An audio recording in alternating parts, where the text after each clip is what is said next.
A long winter. If you have a swimming pool, aren't you tired of looking at that winter cover? The good news is it's time to pull the cover off and call Shocker Pools today to get on their schedule to get your pool open. The schedule is filling up fast, so go to shockerpools.com, find their phone number, and call to get on the schedule. If you don't have a pool but have always thought about how nice it'd be to have one, Shocker Pools can build a pool to fit your backyard and budget. View their work at shockerpools.com. Or if a hot tub is more your style, Shocker Pools has Dimension 1 hot tubs. Come see them today at Shocker Pools, just north of Central on Webb Road. New trailers, used trailers, and rental trailers. A huge inventory is available now at S&S Trailer Sales in Nest City, Kansas. Coming off fall harvest, now's the time to reserve your grain trailer for wheat harvest. Demco and Timty grain trailers from 24 to 50 foot, single and double axle. Don't wait until the last minute. Call today. Hauling heavy loads, S&S Trailer Sales sells the BWS air-operated detachable trailers. It's the safe and easy way to haul a heavy load. Call Steve Cranston today. S&S Trailer Sales, Nest City, Kansas, or go online to snstrailersales.com.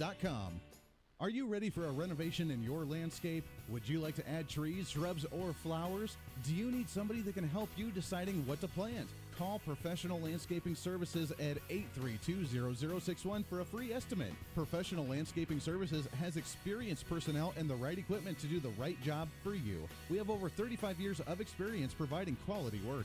Call Professional Landscaping Services at 832-0061. We do what we say we'll do for you. Professional Landscaping Services, 832-0061. Attention listeners, con artists have many tricks for stealing your money, but the AARP Fraud Watch Network is here to help you protect yourself and your family. We give you the tools you need to spot and avoid scams. So listen for the AARP Fraud Watch Network alerts on the radio. Use our scam tracking map to see the latest scams in your area. And sign up for prevention tips and alerts from law enforcement. To learn how to outsmart con artists before they strike, visit aarp.org/Fraud Watch Network. The latest news from the Big Talker, KQAM.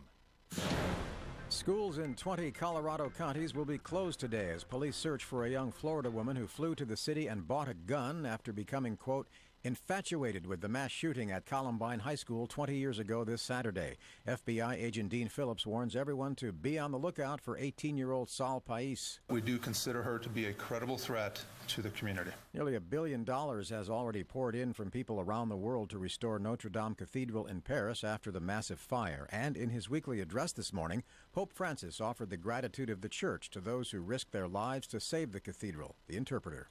Dear ladies and gentlemen, dear brothers and sisters, I was particularly saddened by this and felt very close to you in your suffering. President Trump has vetoed a resolution passed by Congress to end U.S. military assistance going to Saudi Arabia's war in Yemen. Wall Street stock futures are registering minor gains this hour. I'm Michael Toscano. Your local weather on KQAM. Brought to you by Derby Mattress. No dancing animals, no gimmicks. Your locally owned hometown mattress store at 105 South Baltimore in Derby.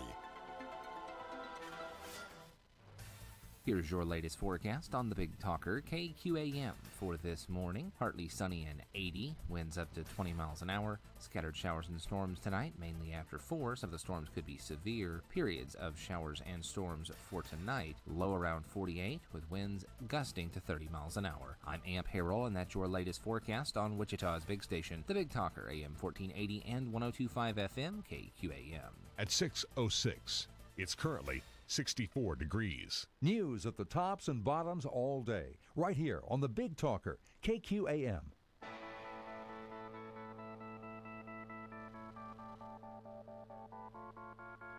It's time for Reason. Conservatives are not the anti-environmentalists. We're the conservationists. We're common sense environmentalists. We love commonsensical ways to actually address these things rather than doing it in the political fashion of, hey, look at this. We shook up the system for environmentalism. We're the ones that when we hunt something, we use every bit of the animal. We like not having three-eyed fish in the lake when we go fishing. We're the conservationists. This is the Voice of Reason with Andy Hoosier. Then I'll get on my knees and pray. We don't get fooled again. Really? Don't get fooled again. Is it really a Wednesday? Hey, welcome into the Voice of Reason, hour number 1, broadcasting live out of the heart of the nation here in Wichita, Kansas on the Big Talker. 1480 on the AM side, 102.5 on the FM side, KQAM. We are simulcasting on YouTube Live as well. Go to youtube.com. Find KQAM Radio, subscribe to us, watch us live, leave comments, all that jazz. Welcome in. Hey, 316-721-8255, 316-721-TALK. I cannot believe it's Wednesday already. It is almost, we are halfway through the week. It's hump day, the post-to-post Monday, the pre-Friday. We are right smack dab in the middle of it. You can see the light at the end of the tunnel, but yet it is still so far away. So welcome in, and we'll get you going this morning. It was a long night. It was a fun night. Let me tell you, it was. I can't say much about it.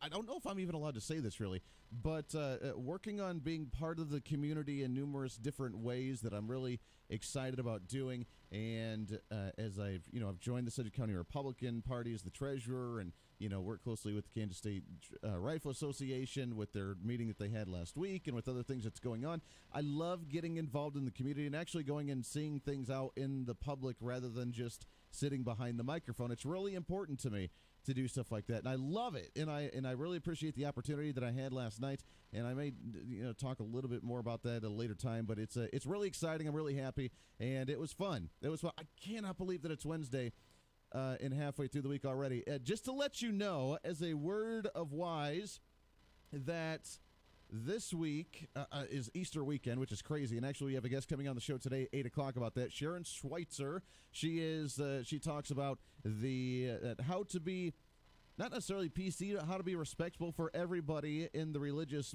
times between the Jewish holiday, the Christian holidays, and everything going on with the Easter holiday weekend this weekend. We'll do that coming up at 8 o'clock today. Sedgwick County Commissioner Jim Howell joining at 7:30 today. So it's going to be a big show. We have a lot to get to on that front. On Monday, I will be off, and Jim Price, the new host of the Jim Price Show on Saturday evenings, he will be guest hosting my show Monday, as this weekend, Friday after the show, I am traveling back to Colorado for a few days.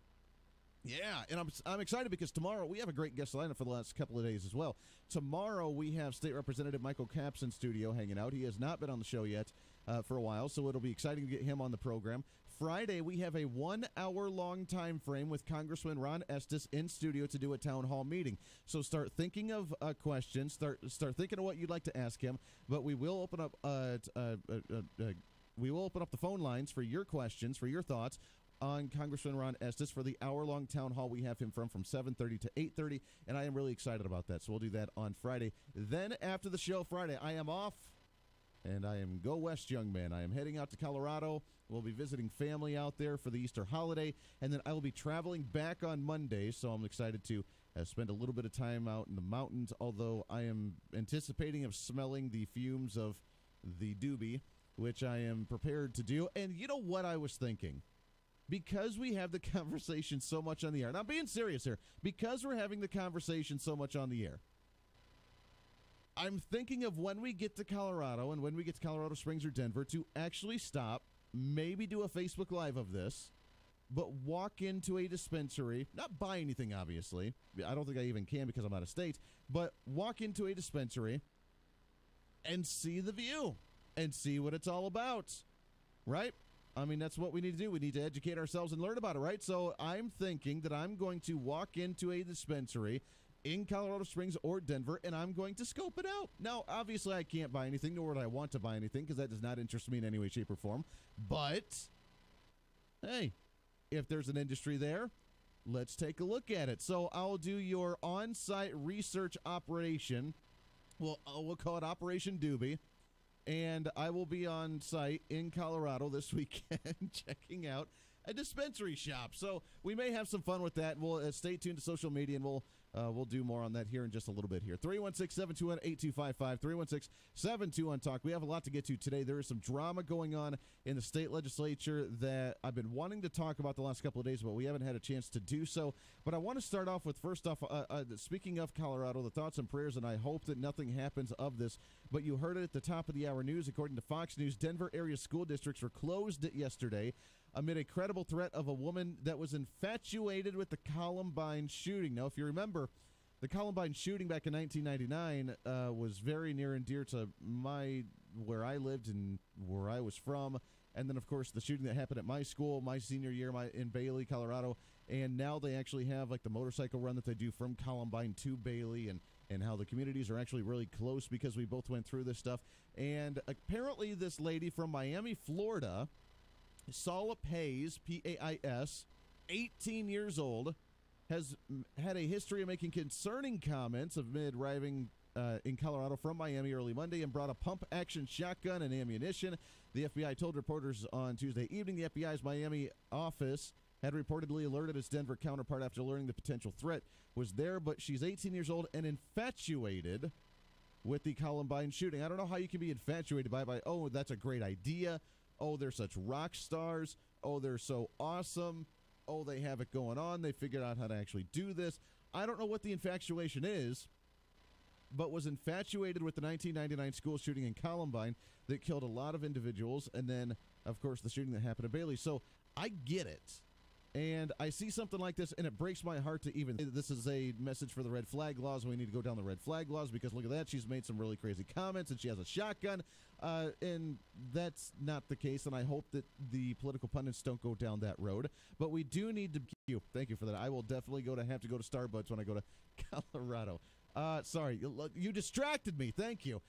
It's sad that we actually accept this type of mental behavior in society. If we make crazy comments in society and we say things that could potentially harm, or we encourage the idea that someone who has done harm to society is actually someone we should hold up on a pedestal and actually do and actually mimic and actually hold up as in high regards, that should be a mental state that we should look at seriously, and we should remove these individuals from society. It's like someone who's already committed a crime where they say, I like what Hitler has done in the past.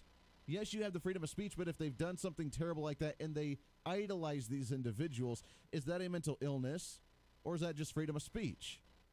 This lady who idolized two high school shooters, is that freedom of speech or is that a mental illness? And should we say, wait a second, you're not fit to be in the social norm, you're not fit to fit in with society, and therefore we need to remove you from society and figure out what the heck's going on with you mentally, whether it's a chemical imbalance, whether it's depression, whether it's just the fact that you're a loner and you don't like to be around other people. I don't know what the reasoning is, but that's very concerning to me. So hopefully nothing happened. The Denver area schools apparently shut down yesterday because of the threat, and they thought it was credible, and they have not been able to find this lady yet, but they did recognize the fact that she came from Miami, Florida to Denver. She had a pump-action shotgun. I love how they try to make it as scary as possible, too, the pump-action shotgun. Okay. If anybody knows a pump-action shotgun, then you know that it's not going to be like the most devastating unless she's in a big crowd of individuals, but and could, close by, that could potentially harm a lot of people. But the pump-action shotgun, that's what we need to be worried about here. Not her mental state, but the pump-action shotgun. Luckily, no one was harmed. Luckily, nothing actually happened. And luckily, the schools did shut down and take this seriously. And hopefully, nothing does come of this at the end of the day. 316-721-8255. Let's go to the phones this morning. Line at number 1. Good morning. Who's this? This is Pete. Hey, good morning, Pete. How we doing, sir? We're doing good. Good. I saw the story on Fox News this morning about this gal. And according to Fox News, she bought the shotgun in Colorado. Yeah. And the first thing that popped into my is something doesn't add up with this whole story. Because first off, she had to fill out a background check. Anytime you buy a firearm from a dealer, you have to fill a background check. And if she bought it from a private individual, how did anybody find out? So let me ask you that, because that doesn't add up. No, I have not bought a shotgun in a long time. I just bought my handgun a few weeks ago, and we did have to file the background check. But for an actual 12-gauge shotgun that's just used in normal whatever, you still have to do a background check just to even get that one. Yep, absolutely. Anytime you buy a firearm from a dealer, you have to fill out anytime you buy that firearm. 4473. Sure. And that makes sense. Anytime. So you're right. So and now here's the crazy thing. Now, Colorado law may be different, but they actually, I believe, have stricter gun laws than what we do here in Kansas.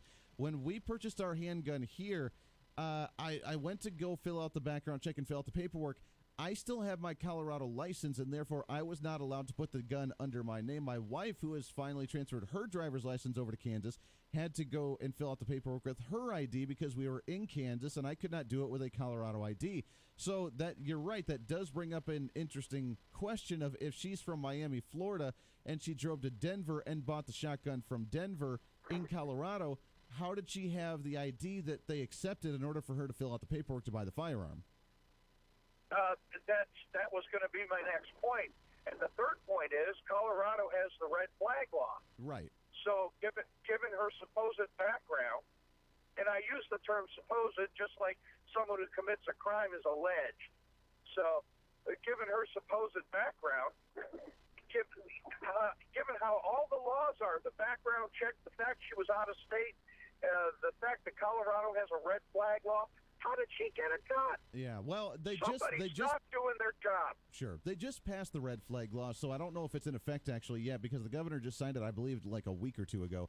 So I don't know if it's in place yet, but you're right. I mean, all the other signs of it, if there's a lady coming in here from out of state and she's buying a firearm, whether it's, and unless she went to like, one of those, what is it, Craigslist or something, went online and someone was selling a shotgun for $50 or something and she walked in and she bought it and she walked out and the private sale like that and it was done, it's over, it's just a shotgun, no one thinks twice about it. That could potentially happen, but you know what that's going to lead to if that was the case? That's going to lead to the next political movement of saying, oh my gosh, we need to continue to fight to ban the private transaction of firearms because it leads to the handing off firearms to people that are potentially dangerous.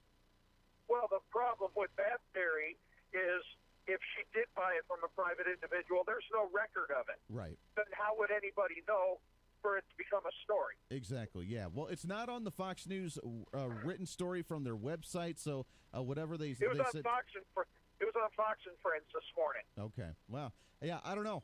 There's a lot of weird things about that, but just the fact, the mental state that we accept in society, saying, "Oh yeah, I'm infatuated with the shooting of 1999 in Columbine at the school, and I love those two kids, and they're great or whatever, and I love that story, and I love reading about it, and now all of a sudden I want to go to Denver and I want to cause harm because I want to do the same thing."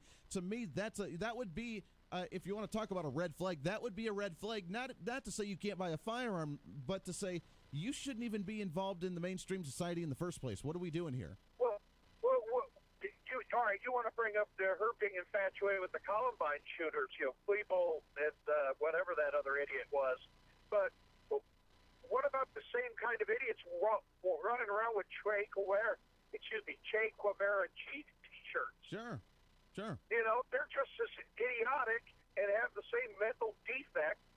So why aren't we locking up all the idiots wearing Che Guevara T-shirts? Well, that's a question there. I mean, they don't understand the history of him, the fact that he slaughtered tens of thousands of people, that he used the guerrilla warfare to go and rape and pillage different farms all across Cuba and then put in the dictator in there from one dictator to the other, and that people are okay with this because, again, it's the young generation, it's the Viva la Revolution. They think Bernie Sanders is doing the same thing, which he kind of is. But, he's doing it so far in a nonviolent way-ish, except for encouraging people like Antifa and that sort of thing. But you're right, Che Guevara and individuals that think that Hitler's fascinating. Okay, Hitler's fascinating, but at the same time, he only killed 6+ million Jews. So, hey, all the power to him, I guess. And if that's what you believe in and that's what you support, then I don't know if we should be accepting you in society. Not to say that we should assault you the way that Antifa tries to claim that they get to do for us because we support Donald Trump and therefore by default we support Hitler as well, which is really silly. But we need to go back to a rule of law saying that we need to educate ourselves and understand the issues. Pure and simple. Someone who's fascinated with something like this needs to be concerned, and we need to educate them on, morality. Andy, don't tread on my morality. I can do whatever I want to. Okay. That's the way you view it. Welcome into it. It's a Wednesday, 316-721-8255. That's very concerning, the fact that we have someone that's actually looking out to try and do harm at a school because, they're infatuated with the shooting that happened in 1999. I'm so glad nothing happened because this one hits home to me. And someone who was actually involved in a shooting like that in school, I hope to God that never has to happen again. Got to take a break. This is The Voice of Reason on a Wednesday. Stay here. The Voice of Reason with Andy Hoosier. Ag News, Mid-America Ag Network. I'm Craig Mead. Good morning. When planning a new farm shop, key considerations include location, the size, and, of course, budget, but there are other important factors that help promote efficiency and functionality. All of this is according to Dan Nyberg, Sales Training Manager for Morton Buildings. One example is having designated storage areas, which are important not only to maintain a clean appearance in your shop, but also to help with inventory and record keeping. Think about what would be best for your operation. You probably need to store things like grease, lubricating equipment, and air filters all in one place. Think about where you would want to store the wear parts for your tillage equipment. Do you need separate bulk storage area that's accessible by semi-truck? And for savings on bulk purchases and delivery, you may want to have a corner or a portion of the shop available for seasonal storage. Nyberg says don't forget about staging areas with either a gravel pad or concrete apron. These are really essential for optimal functionality. Staging areas can serve as a preliminary washing area before bringing your equipment into the shop, and it helps you avoid a muddy mess to clean up inside. They also add a new approach to the building, providing a safe, easy way to get in and out. Plus, these can be a great place for additional quick repair space. You can even put in-floor heat in the concrete to help with snow and ice buildup. And Nyberg says that installing the right overhead door is also critical. When choosing an overhead door size, always go wider and taller than you feel is needed. There's nothing worse than having a beautiful new shop that you can't drive your equipment into for repairs.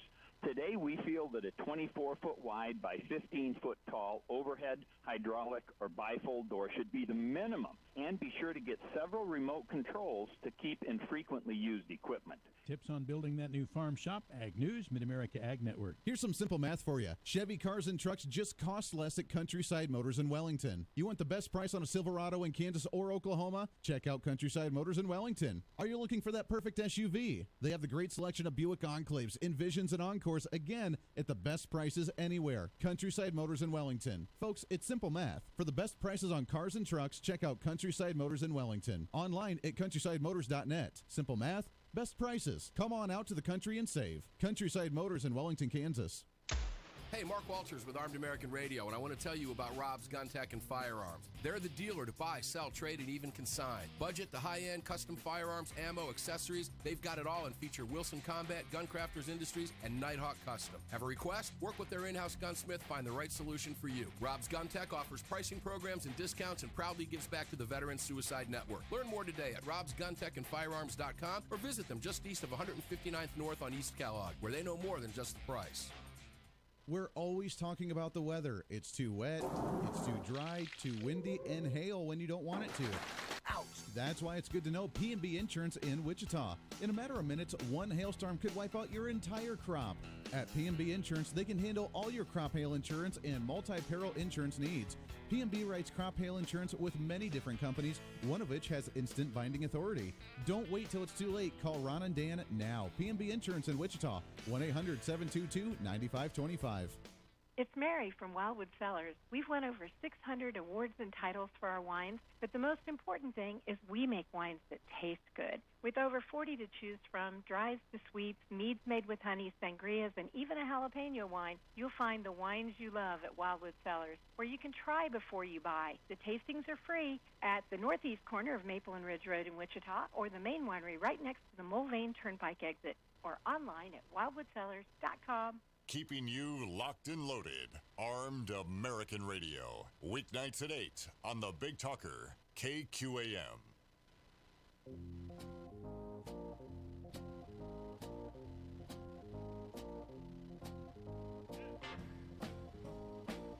You want to talk about people that just don't fit right in society? Here's a story for you as well. It goes kind of along with this. Now, you remember the Jesse Smollett thing of faking the attack on him because two Trump supporters in Chicago apparently said that this is MAGA country. Didn't like him because he was black, didn't like him because he was gay, put a noose around his neck sort of thing, and then come to find out it was all staged and faked, and it just wasn't true. Hashtag fake news, and he got away with it, and now luckily the Chicago PD is suing him for false accusations and the false reporting and all that good jazz, and they continue it on. So good for them. Here's the other side of the flip of the coin for you. A pro-Trump immigrant from West Africa was pummeled and knocked to the ground over the weekend for wearing a Make America Great Again hat.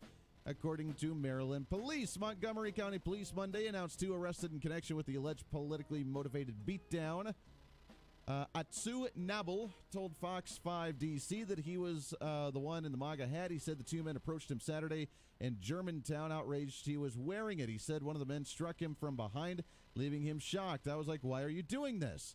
Nabel said, they said, no, the hat, and they started punching me on the head. Over or under, do you think? This is actually fake. When we talk about the hate on one side or the other and people angry about one side or the other and how Donald Trump supporters and Donald Trump himself is the angry fascist and is the Nazi and is intolerant of Mexicans and is intolerant of gays and is intolerant of this and that and the other. And they try to go down this whole list of why we're so terrible and why we're so intolerant and why we are the victims. Remember, Jesse Smollett, the activist on that side of the aisle, did come out and say that the reason, even though that he didn't actually get attacked and even though he wasn't actually a victim, it was good for him to do it because it's the awareness of what's really going on in the country. Remember, that's what they said. That's the way they believe. That's why the progressives are like, oh, yeah, you know, whatever, it's okay. Why go after Jesse Smollett? He's just trying to bring awareness here to the issue of the conservatives and the Republicans that are the right-wingers and just hate everybody, and they verbally go after them because they're the Nazis. Yet, I highly doubt, and this is according to Fox News as well, I highly doubt that CNN and MSNBC and ABC and NBC and all the other media outlets are going to come out and report the story that two individuals beat up a West African migrant who is a naturalized citizen, came here from West Africa. A black individual wearing a Make America Great Again hat was assaulted, was beat, was punched in the head, was knocked down, and was kicked because of him wearing a hat saying Make America Great Again.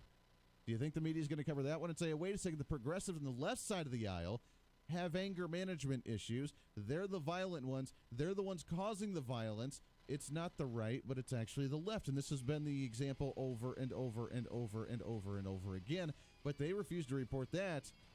And then they have to fake a story like Jesse Smollett to try and say Republicans and conservatives and Trump supporters are the ones that are actually angry. Over or under, and do you think this is actually fake or not? Oh, wait a second. They already arrested the two guys because it truly, really happened. I'm waiting for the arrest from Jesse Smollett's side of the people attacking him.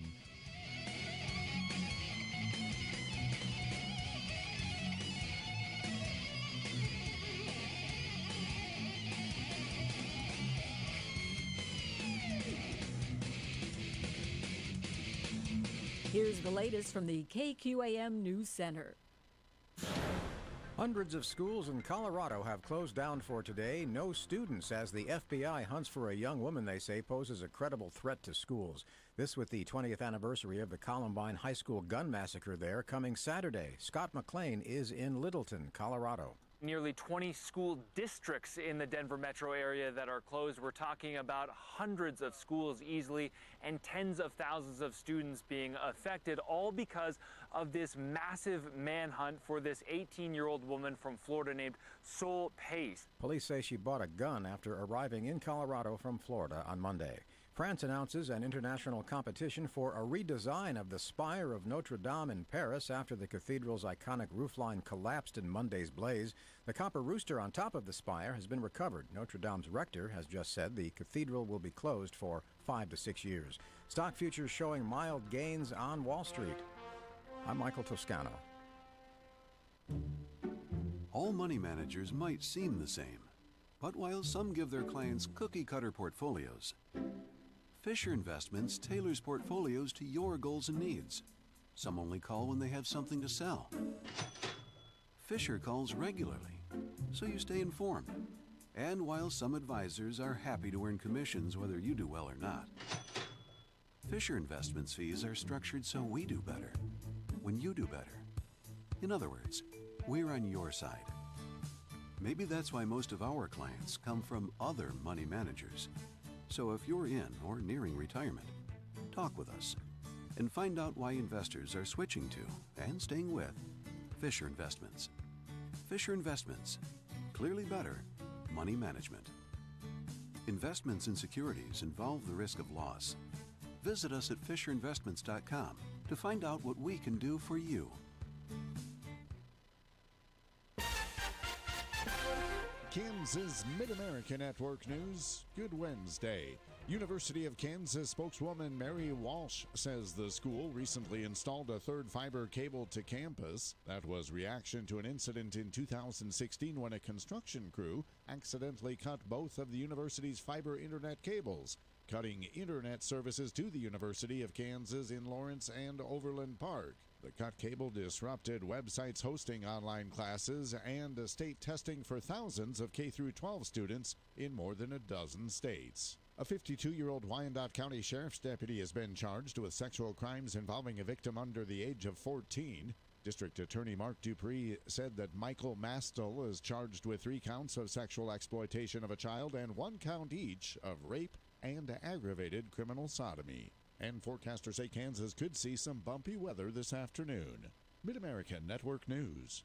April showers, May showers. Any showers can wreak havoc on your pickup truck's cargo. Show your truck some love with Continental Truck Accessories and Tough Truck Bag. When it's not in use, it folds up for storage under or behind the seat. When you need it, it's ready in minutes. And it's a waterproof, dirt-proof pickup bed storage option. You can also protect your truck bed valuables with X-Stang Solid Fold and Encore by X-Stang. Continental Truck Accessories. We have you covered. 6701 South Broadway. Online at ContinentalTruckAccessories.com. The Pro Z Series zero-turn mowers from Cub Cadet don't pull punches, they pack them. Featuring maintenance-free spindles, air-ride suspension seats, and the only 777-gauge steel deck in the industry. Designed after tens of thousands of hours by testing by pro landscapers, the Pro Z Series mowers are pro-tested and pro-approved. Visit your local Cub Cadet dealer and demo the new Pro Z Series. For expert advice, superior service, and exceptional offers, visit Trailers and More at 433 North Mays Road, 1.5 miles north of Kellogg in Wichita today. Hi, this is Phil Martinez at Phil's Coins. At the shop, we talk all the time about honesty and integrity. And in our shop, we've decided that honesty means nothing without integrity. So what I would tell you is that if you didn't bring your coins to Phil's Coins, honestly, you didn't get enough money for what you have. Come see us at Phil's Coins, 9344 West Central, or online at philscoins.com. Here's your latest forecast on the Big Talker KQAM for this morning. Partly sunny and 80, winds up to 20 miles an hour. Scattered showers and storms tonight, mainly after 4. Some of the storms could be severe. Periods of showers and storms for tonight. Low around 48 with winds gusting to 30 miles an hour. I'm Amp Harrell, and that's your latest forecast on Wichita's big station, the Big Talker, AM 1480 and 102.5 FM KQAM. At 6:35, it's currently 64 degrees. For guest lineups, daily blogs, and show podcast, visit the Voice of Reason page at kqamradio.com.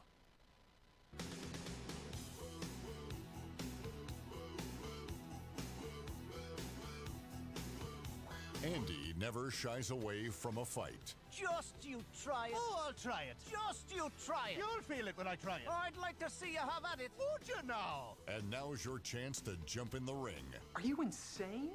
Give Andy a call at 316-721-8255.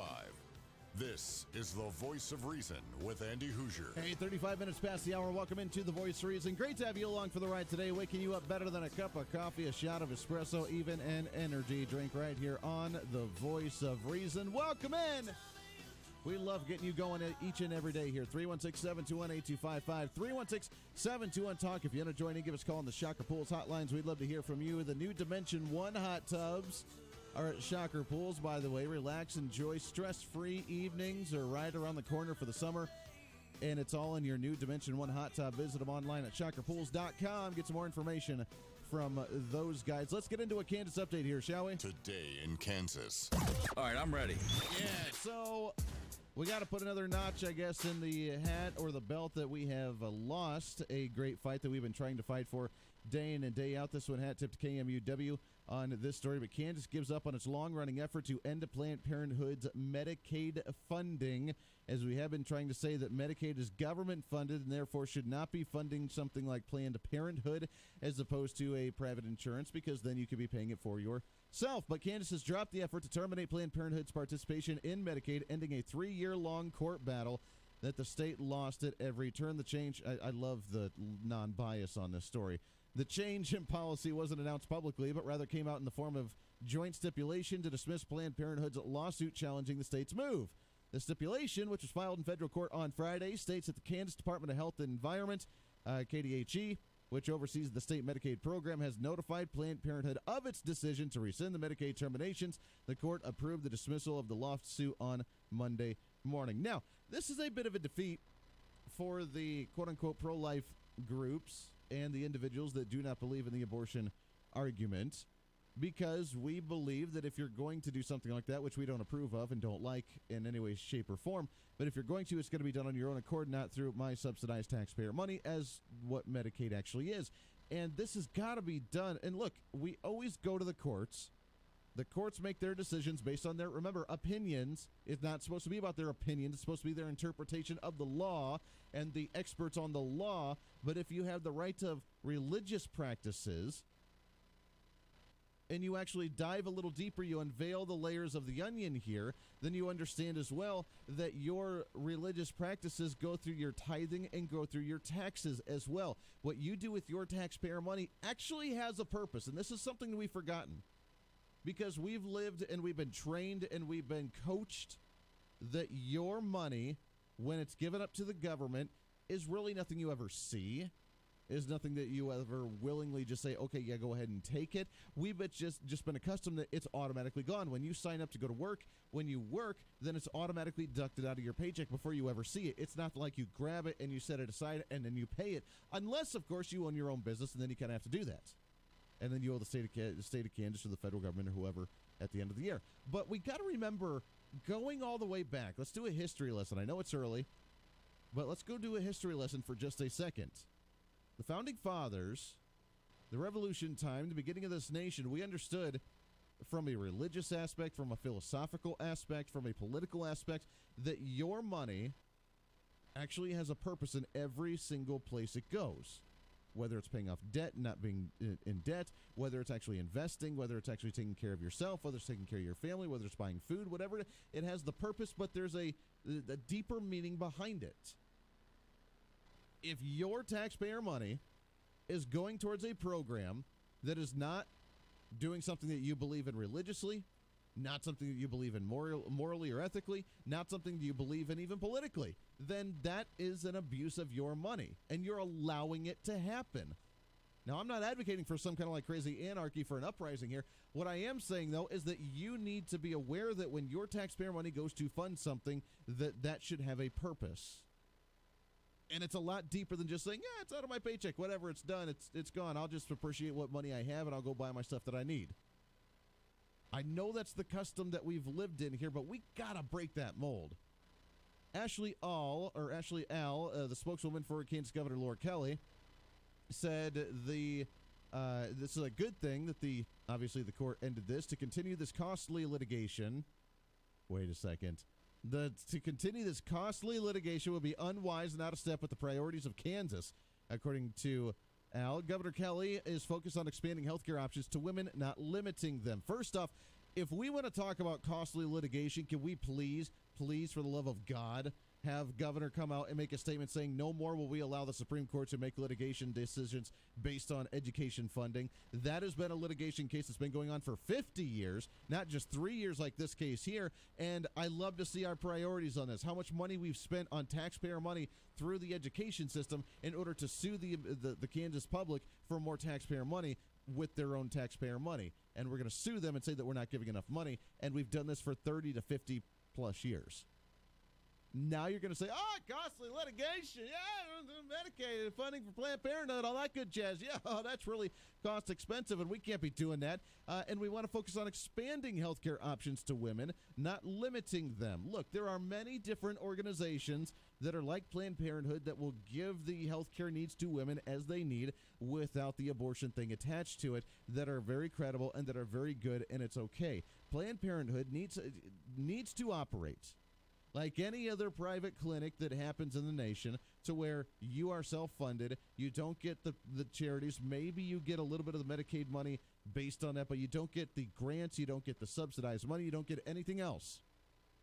You're a family clinic, you're a family physician, and if you can't afford the costs of the people coming in and them being able to pay their bills, then you're going to go out of business, period, end of story. And either you need to cut off all abortion things or you need to end the clinic with the subsidized money, period. That's it. But looking into the deeper level of the courts, the fact that we cannot win an argument saying that for religious practices and where our taxpayer money goes as a religious individual who goes against the principles of what Planned Parenthood says, and we lose that and we can't win in the courts, means that our courts have the activist judges on it. And we're working on that. We're working on that at the federal level. President Trump has put in how many Supreme Court justices? According to many pundits, the Ninth Circuit Court, as you know, one of the most liberal courts in the country, the ones where one judge comes out like, I'm going to block Donald Trump today. Waka waka. I'm going to stop Donald Trump, everything that he's doing.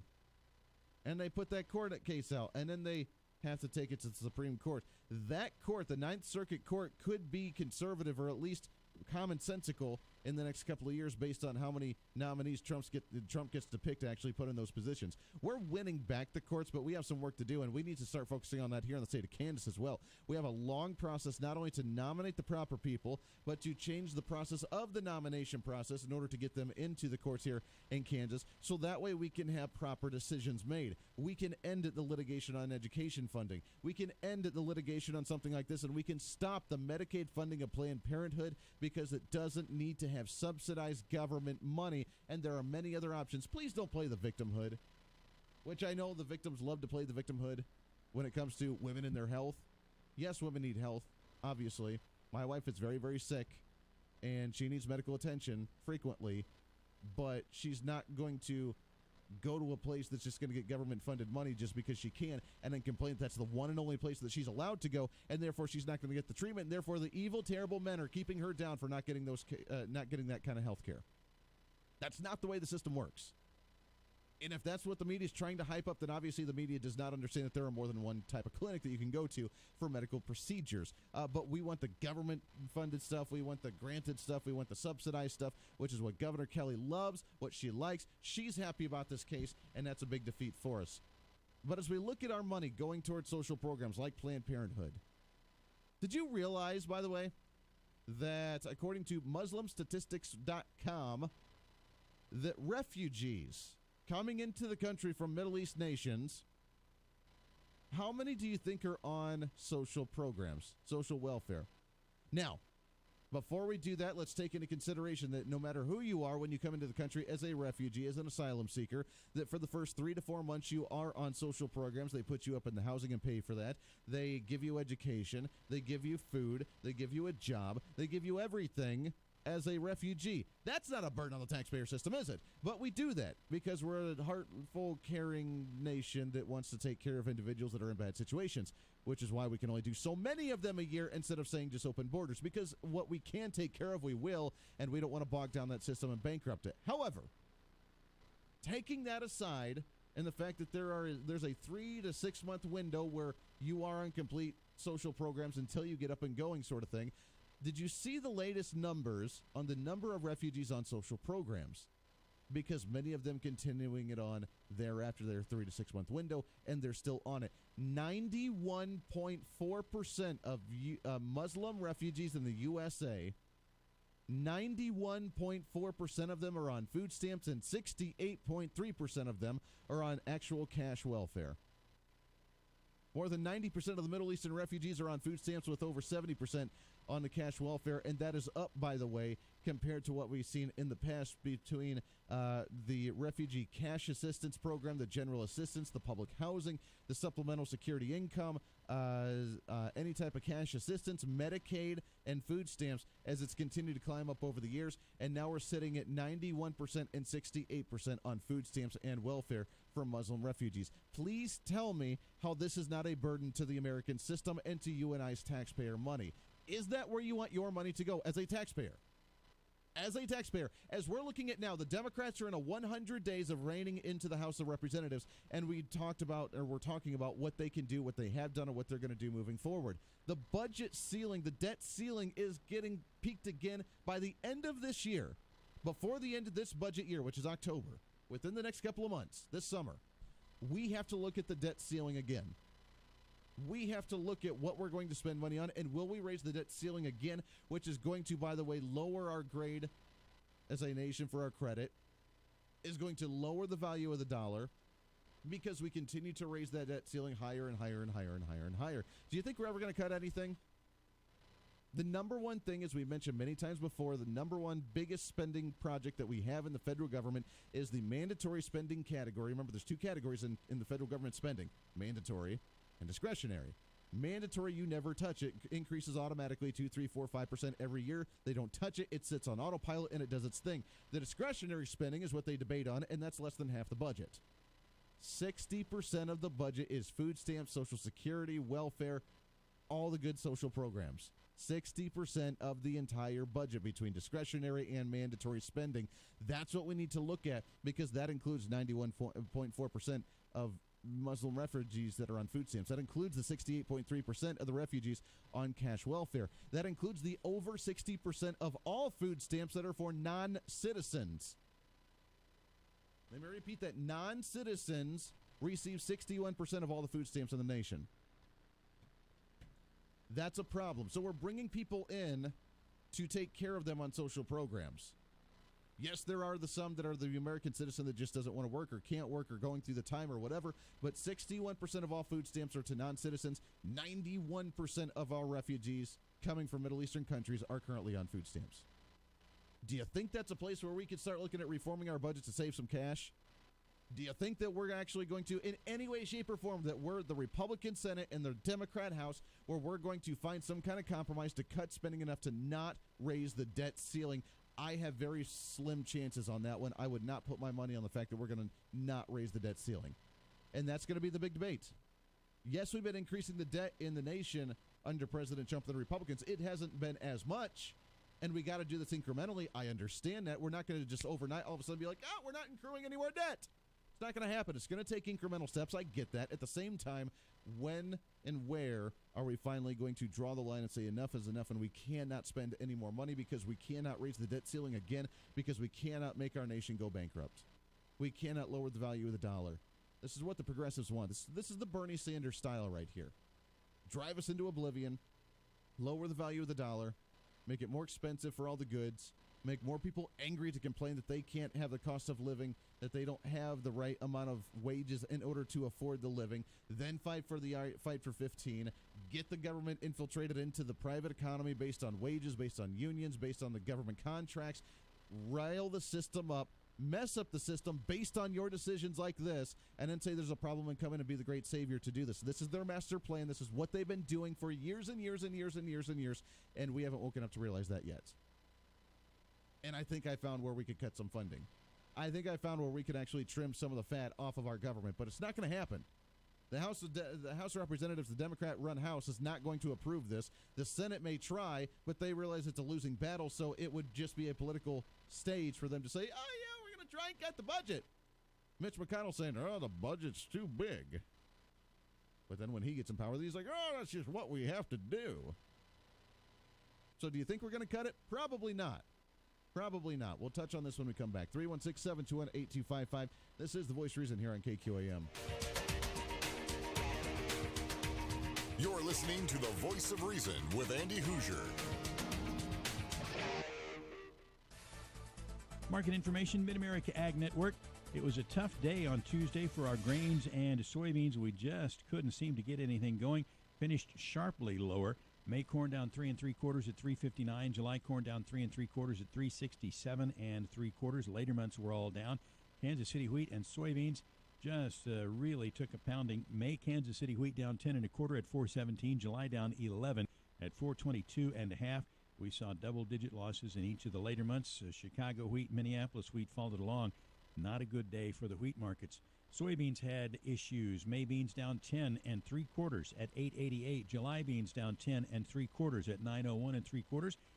Each of the later months also lower. May soybean meal down $4.50 at 3.0650. July down $4.60 at 3.1010.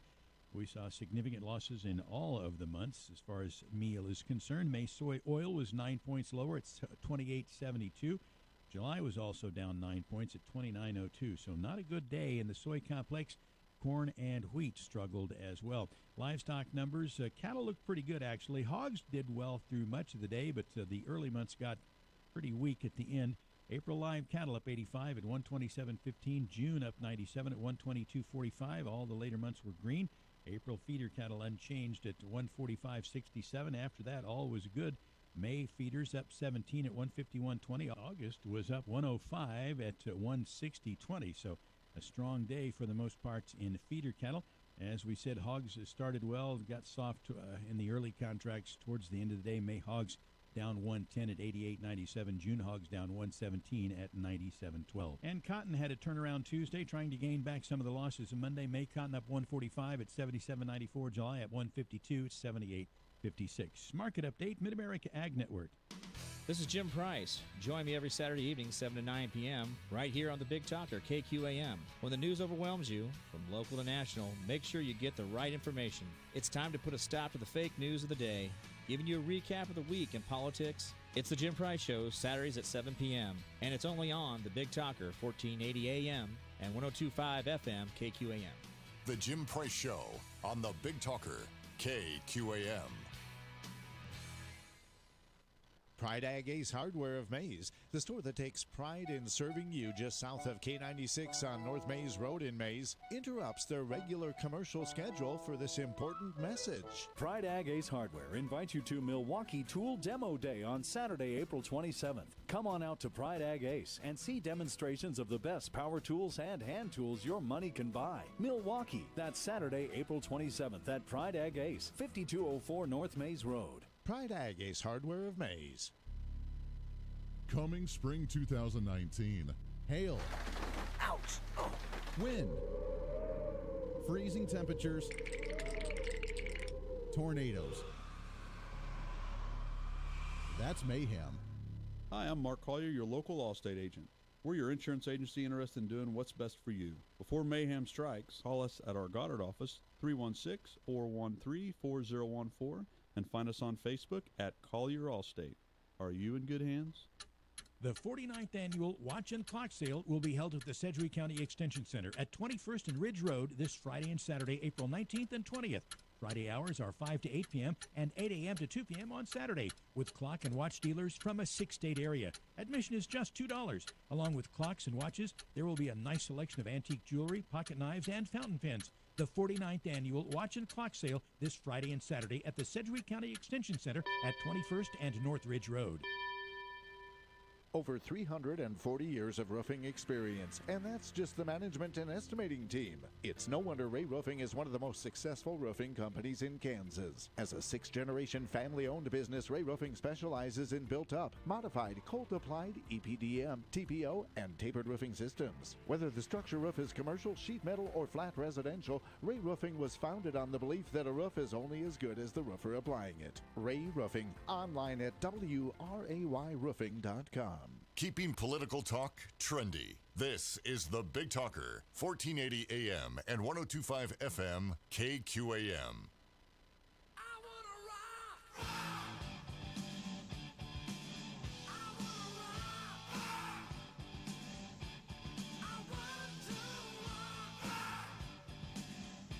Welcome into the Voice of Reason, wrapping up hour number 1. We currently have 5 minutes at the top of the hour. 316-721-8255, 316-721-TALK. Hey, do me a favor. Jump on social media. Jump on YouTube if you want to at youtube.com. Or if you see the link on Facebook for the YouTube show, share it onto your own page. Load up. We've had a lot of people jumping on and a decent amount of people joining each and every morning, which we love and appreciate every day. Jump on there. Share it. Share it about. Do your thing. Let's grow it. We are the fastest growing show in the state. We appreciate that and love it each and every day. Welcome in. Wrapping up hour number 1 at 316-721-8255. So the first 100 days of Democrats running the House of Representatives at the federal level. What have we done and where do we go from here? Well, so far we've seen committee hearings for investigations like, the hate speech that Candace Owens spoke at, so that was productive, I guess. We saw the investigation for the continuation of the Mueller report and say that Bob Mueller now doesn't know anything of what he's doing. He's just a hack because he didn't come out with the idea that Donald Trump's a Russian colluder, so therefore we need to do our own investigation. I don't know if you've realized or not, but the House of Representatives really hasn't even voted on anything lately.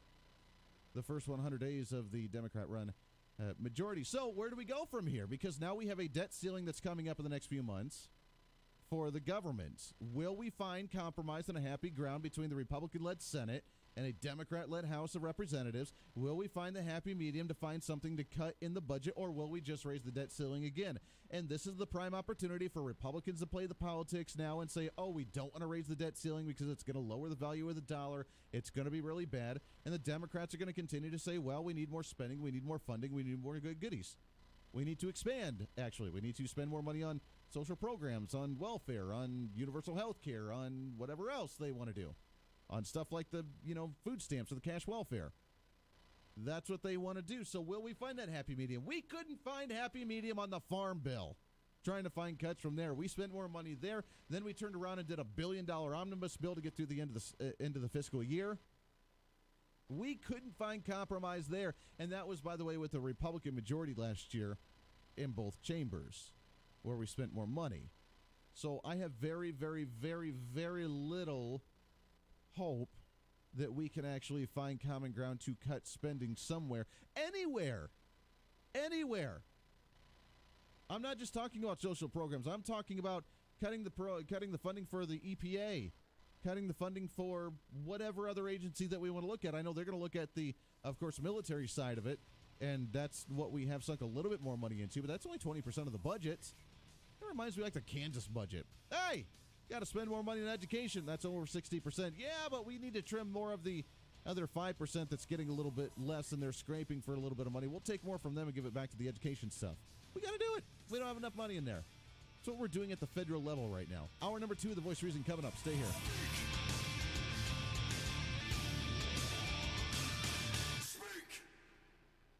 Hi ladies, it's Tiffany, talking about my all-time favorite flooring store, Jabbar's Flooring Outlet. You've heard of Jabbar's Flooring for years. They have the largest selection of carpet, tile, wood, and all your favorite floor coverings in the state. What I really like is the gallery and their design team. Refresh your space this spring at Jabbar's. Take it from me, ladies, a real shopper. Someone who loves a great deal and super quality. See Jabbar's for your new floors. Like they say, the smartest shoppers shop Jabbar's. Now this important message from Continental Truck Accessories at 6701 South Broadway. Hi, I'm Bob Shippers. And I'm Terry Mishak. We're the owners of Continental Truck Accessories. Stop by our showroom at 6701 South Broadway and we'll help you customize your truck or SUV. Choose from a large selection of floor mats, toppers, lids, bed covers, Nerf bars, grill guards, and other accessories. Continental Truck Accessories is the exclusive Wichita dealer for guarded spray-on bed liners. Show your truck all the love it will ever need from Continental Truck Accessories. This is a Steckline communication station, K273CX, FM 102.5, and AM 1480 KQAM, Wichita proud. It's time for your latest news from the KQAM News Center. Brought to you by Phil's Coins, Kansas's largest coin dealer at 9344 West Central. Phil's Coins, buying, selling, and trading with honesty and integrity. Good Wednesday morning. A man and woman have officially been charged in the death of their 2-year-old son and with injuring the woman's infant child. 28-year-old Patrick Jovanovich and 22-year-old Brandy Marchant were each charged yesterday with first-degree murder, 2 counts of abuse, and 1 count of aggravated child endangerment after the death and abuse were discovered Thursday night. Wichita Police Captain Brent Allred said the 2-year-old boy had likely been dead for days. It's shocking to see 2 adults treat their kids in the way that these 2 were treated. And it's, I say pathetic because that's what it is. Cake TV reports Jovanovich and Marchant remain lodged in the Sedgwick County Jail on $200,000 bond each. They're both due back in court on April 25th.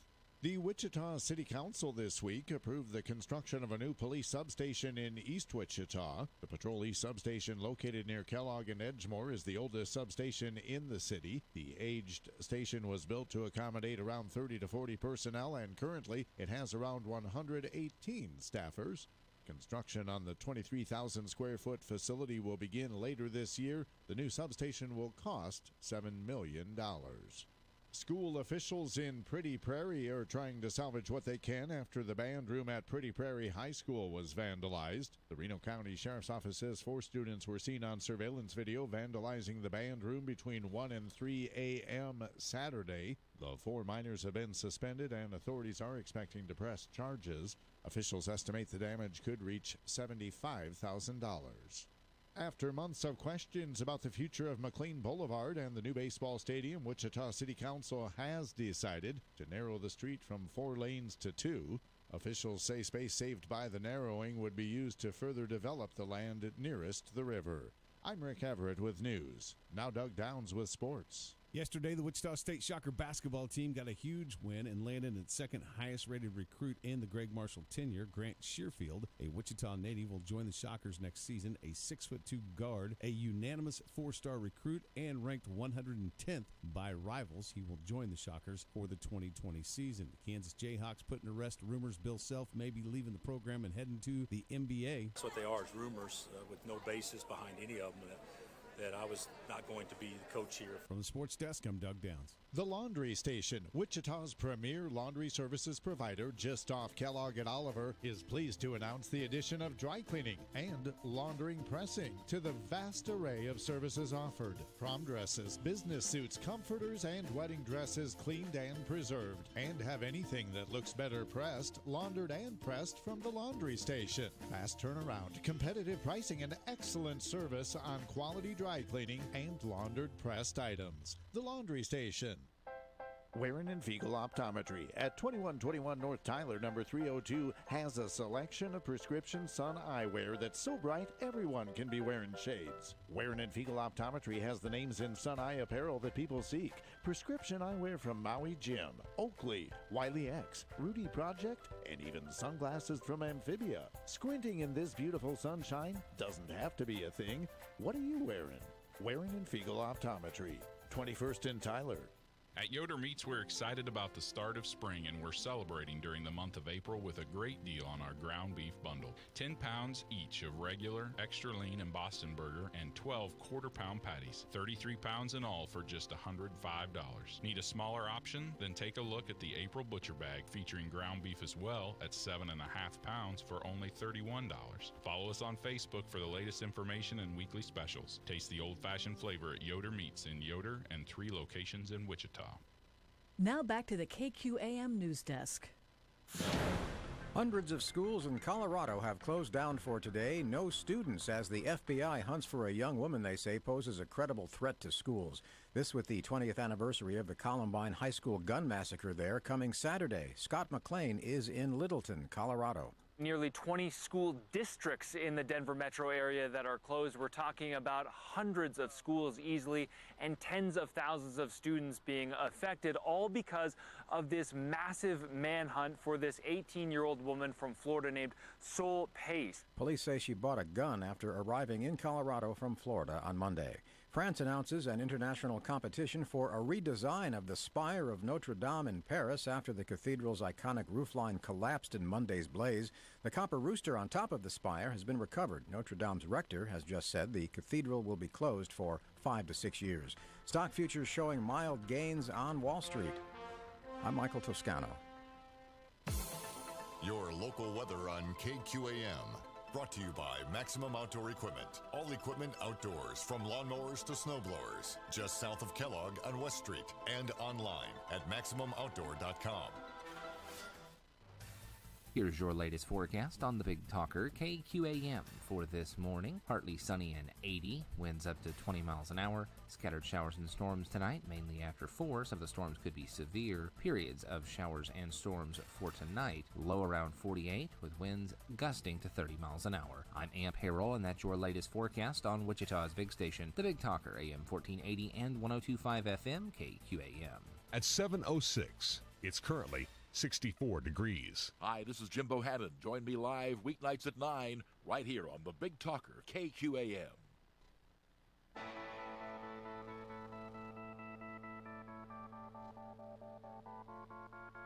It's time for Reason. Conservatives are not the anti-environmentalists, we're the conservationists. We're common sense environmentalists. We love commonsensical ways to actually address these things rather than doing it in the political fashion of, hey, look at this, we shook up the system for environmentalism. We're the ones that when we hunt something, we use every bit of the animal. We like not having three-eyed fish in the lake when we go fishing. We're the conservationists. This is the Voice of Reason with Andy Hoosier. Then I'll get on my knees and pray. We don't get fooled again. What a day. What a day. Welcome into the Voice of Reason, hour number 2. The Voice of Reason broadcasting live out of the heart of the nation here in Wichita, Kansas on the Big Talker, 1480 on the AM side, 102.5 on the FM side, KQAM. We are simulcasting on YouTube as well. Check out youtube.com. Find KQAM Radio. All that good jazz. You can also find the link of it on Facebook, facebook.com/1480 KQAM on the Voice of Reason page, my personal page. All that good jazz. Hey, welcome into it. It's a Wednesday. It's the post Monday, the pre Friday, and we just like to have fun today because that's the way that we roll. 316-721-8255.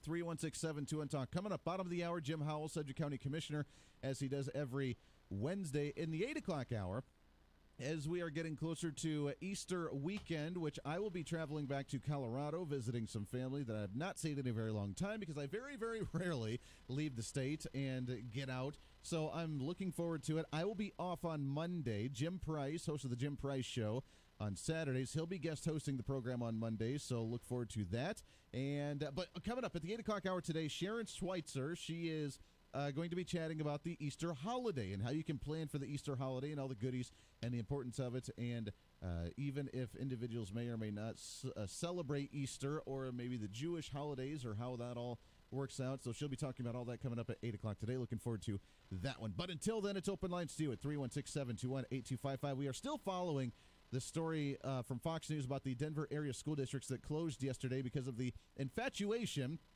this lady had. This Saul Pais, P-A-I-S, 18 years old, who has a strong history of making concerning comments, arriving in Colorado from Miami, Florida, early Monday, bought a pump-action shotgun and ammunition, the FBI told reporters. That tells me, by the way, the FBI, the fact that they know that she bought the pump-action shotgun means that there's some weird funkiness going on there because she went to Denver from Miami, had a Miami ID, went to Denver, bought a firearm, probably had to go through the background check system, I'm assuming, but with an out-of-state ID, which is very difficult. I was not able to do that when I tried to buy the firearm here in Kansas with my Colorado ID. I was not able to go through that paperwork.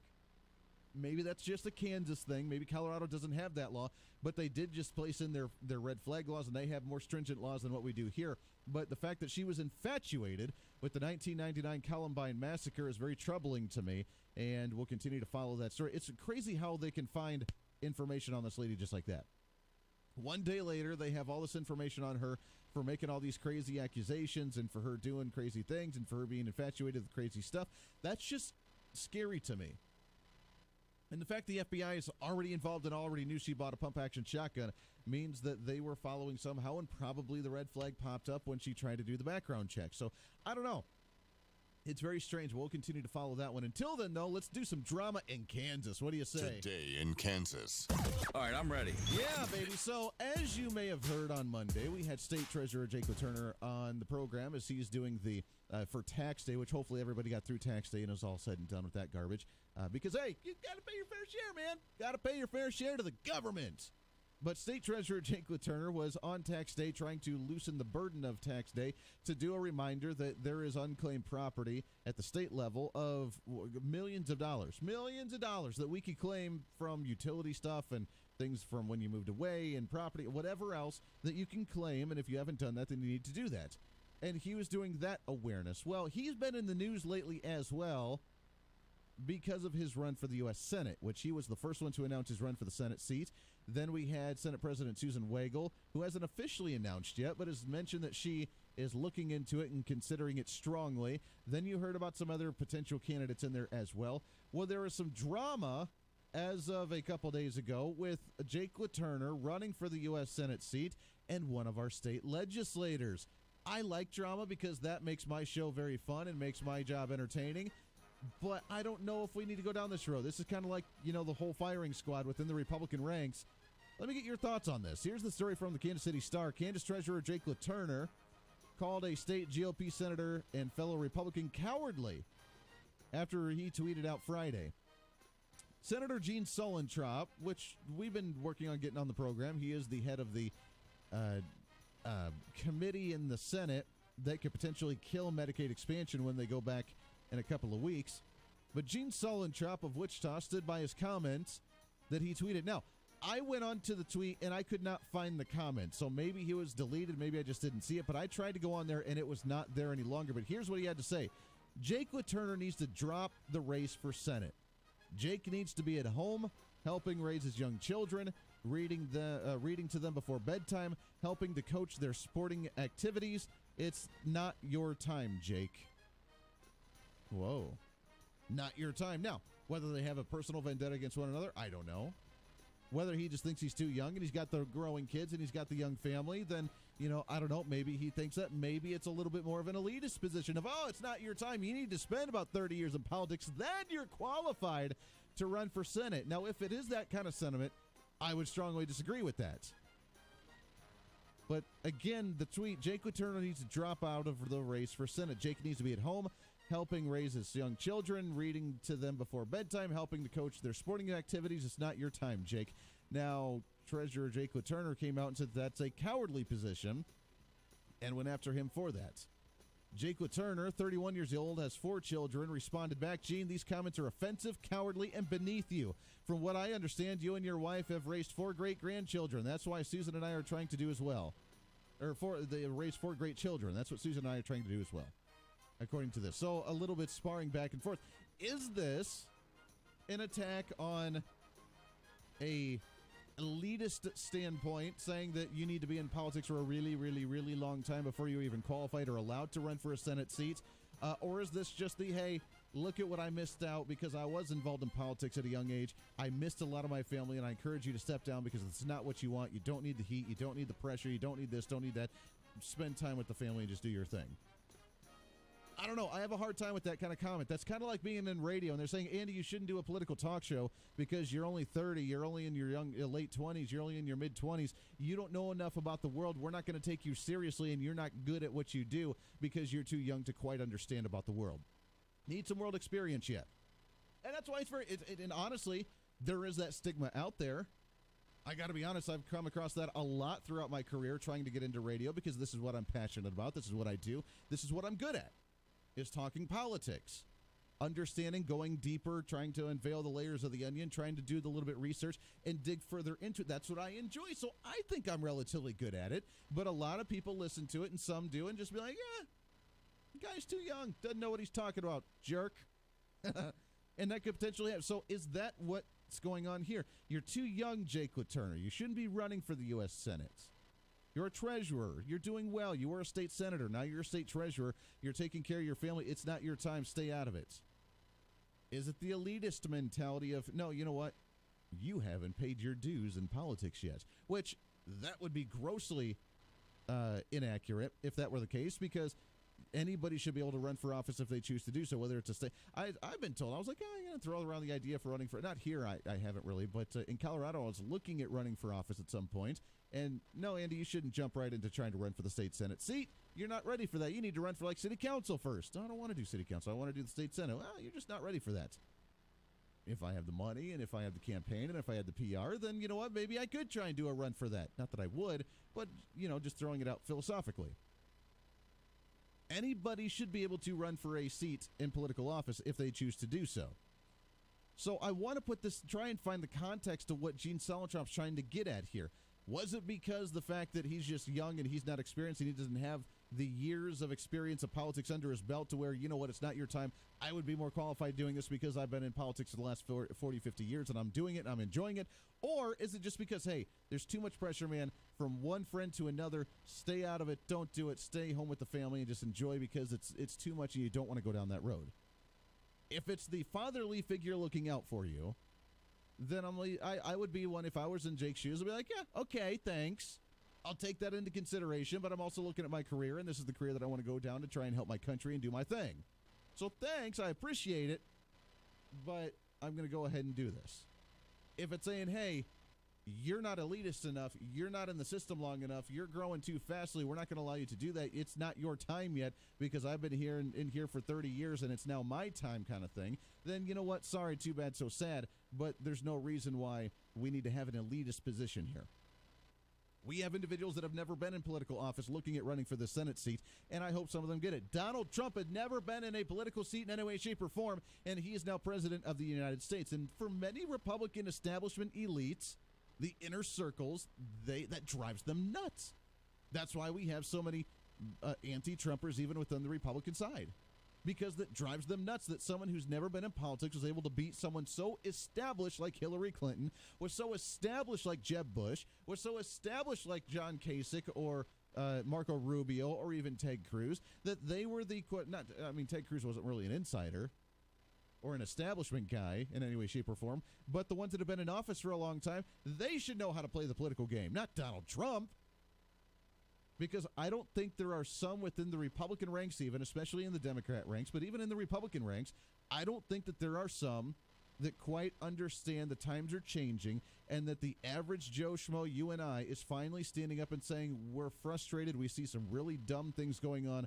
We see some really bad things going on, and we're going to make a change, whether it's us being more vocal in the media, whether it's being more vocal at town halls, whether it's actually reaching out to our elected officials, or whether it's becoming an elected official ourselves, because we are literally, it's not a scare tactic, it's not a fear tactic, it's not like the end of the world for the mass hysteria or for ratings or anything like that. We are at the breaking point financially as a state of Kansas and at the federal level. We are at the teetering point of many of our rights being completely ignored and washed away, and we have to fight for it day in and day out. That's the matter of fact. And we do it in a way to be like, hey, it's time to wake up a little bit. But it's really come down to that point, which is why what we do is so vital. With you being aware of it, you being acknowledged, us doing the research, us being able to move forward, that's important. And if we have an elitist mentality, that's not going to get us anywhere. In the Republican ranks, in the Democrat ranks, wherever. The Democrats are figuring it out. Bernie Sanders is leading in their polls right now for the nomination, and the establishment Democrats are losing their minds. Nancy Pelosi just came out yesterday and said socialism is not in the Democrat Party and should not be in the Democrat Party, and blew off the side of the AOCs in her house, in her chamber, saying, it's actually not that big. It's only like 5 people. They're doing their thing over there, and they're crazy. She's calling out members of her own party trying to look more reasonable because she's realizing she's losing grip on her power. Because Bernie Sanders, that outsider, that AOC style, that socialist style, is winning in the Democrat ranks right now. And the ralliers, the activists, they're the ones gathering around it saying, hey, we got some movement going on here. Let's make it happen. We don't agree with it on our side, but we see it and we're like, wow, they're fighting their establishment. They're fighting the system and they're shaking it up. Bernie Sanders, him, may have been in politics for the last 30 years, but he stood out against everybody and fought against what everybody said, including both sides of the aisle. AOC's trying to do the same thing, and she's gathering support. We need to look at the Democrats and say, wow, what are they doing to fight the establishment? Because they're winning. They're trying to put a damper on it, being the establishment, but the establishment's losing. But right now on the Republican side, the establishment's winning. Mitch McConnell said we're not going to repeal Obamacare till after the election. Mitch McConnell is not going to advocate for spending cuts enough to not have to raise the debt ceiling by the end of the fiscal year in October. They're not going to advocate for it. Even with Republican majorities in both chambers, we expanded spending massively. Not nearly as incrementally much as what Barack Obama had done in the past, but still increasing spending at a very large rate. We still have the establishment Republicans that think you have to put in your time of doing 50 years of a state legislative seat before you actually are qualified to run for a Senate seat, when I think people that have never been in politics should be able to run for that seat if they choose to do so. I'm hoping that's not the message. I'm hoping that that's not the portrayal that what Gene Solentrop was going after here for Jake LaTurner. I'm hoping it was just like a fatherly advice. Hey, spend time with your family. I had 4 great kids and I didn't get the opportunity to really spend a lot of time with them. Don't be like me and don't do that to yourself. It's going to be very troublesome. Don't do that. I'm hoping that was the message, but I don't know. I don't know Gene Solentrop enough. I've been trying to get him on the show for a little bit, and we'll try and get him on the program to chat about some of this stuff with the Medicaid expansion and everything else at the legislative session. But I'm hoping it's not the elitist, hey, you need to drop out of the race. Be home with your kids. We got this because we've been in the system longer. I'm really hoping that's not the message that we're sending to the Republican Party in the state of Kansas. It's very important. Got to take a break here. 21 minutes past the hour. Happy Wednesday morning. This is the Voice of Reason with Andy Hoosier. Ag News, Mid-America Ag Network. I'm Craig Mead.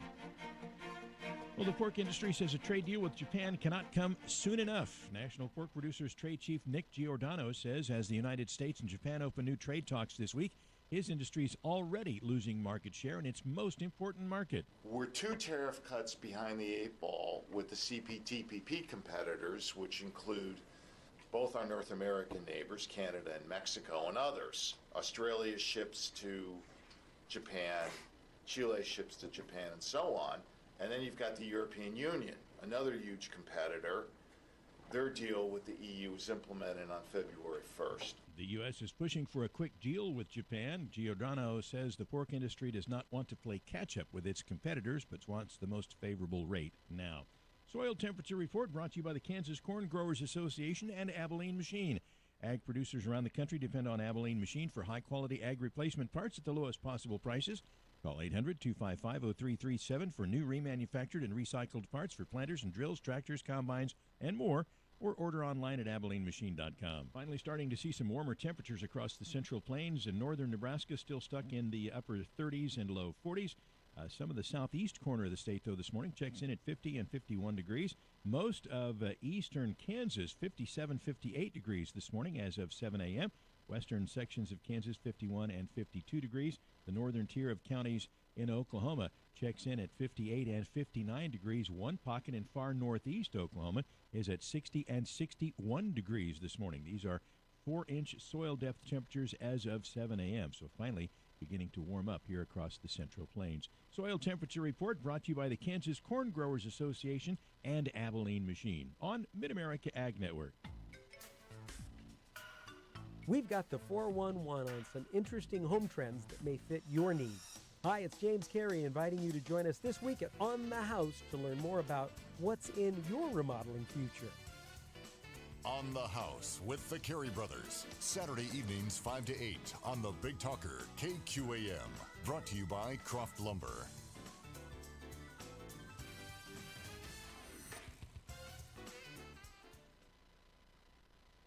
Good morning. This is Carey at the El Dorado Livestock Auction. This week we'll have good selections of cow-calf pairs and grazing cattle and feeders.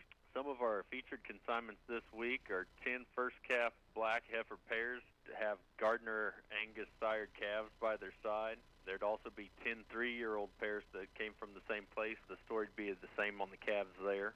We've got a group of 80 mixed-colored steer and heifer calves, home-raised and weaned with around a shot that'll be weighing 650 to 800.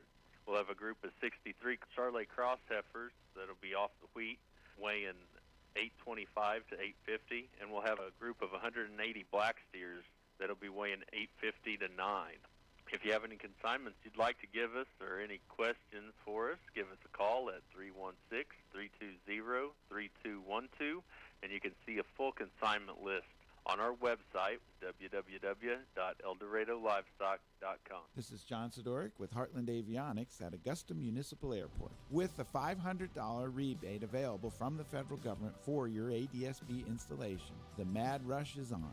And at Heartland Avionics, we have 2 of the most popular brands pre-wired and ready to go, minimizing your aircraft's downtime. Heartland Avionics is also a certified dealer for many other ADSB installation options. Call Heartland Avionics or learn more at iflyaugusta.com. Crop producers, you know you can produce a higher crop yield while reducing the impact on valuable natural resources, including water supplies and soil, with the proper nutrition and management. Tyree Ag partners with AgroLiquid Fertilizers and Pioneer Seed with the goal of prospering the farmer while safeguarding the environment. Tyree Ag offers quality aerial and ground applications, precision ag services, and a broad selection of crop protection and biostimulant products serving south central Kansas and northwest Oklahoma. Visit Tyree Ag today at tyreeag.com. Hey, it's Joe Pags. Join me live today at 5. Now back to the Voice of Reason with Andy Hoosier on the Big Talker, AM 1480 and 102.5 FM, KQAM.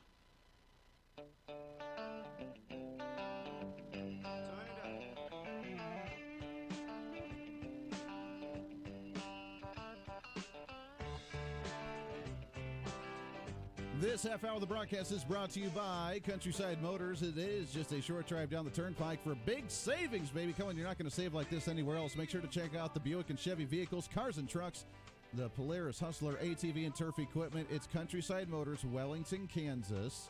They also have your parts department for your Polaris and Hustler equipment, turf equipment as well. Full line service for your Chevy and Buick vehicles. They're the new Spartan dealer for the area as well. They just started that up here recently. It's springtime. It's warm time. It's now 64 degrees here at 7 a.m. That's kind of awesome, which means the springtime, fall. I really need to get out and actually mow my lawn. I'm going back to Colorado this weekend to visit, and I should mow my lawn before I go because it's getting a little long, and the neighbor's like, hey, look at that hillbilly over there. You know what I'm saying? Woo! Yeah, buddy. Let's get the toilet out in the front yard, baby.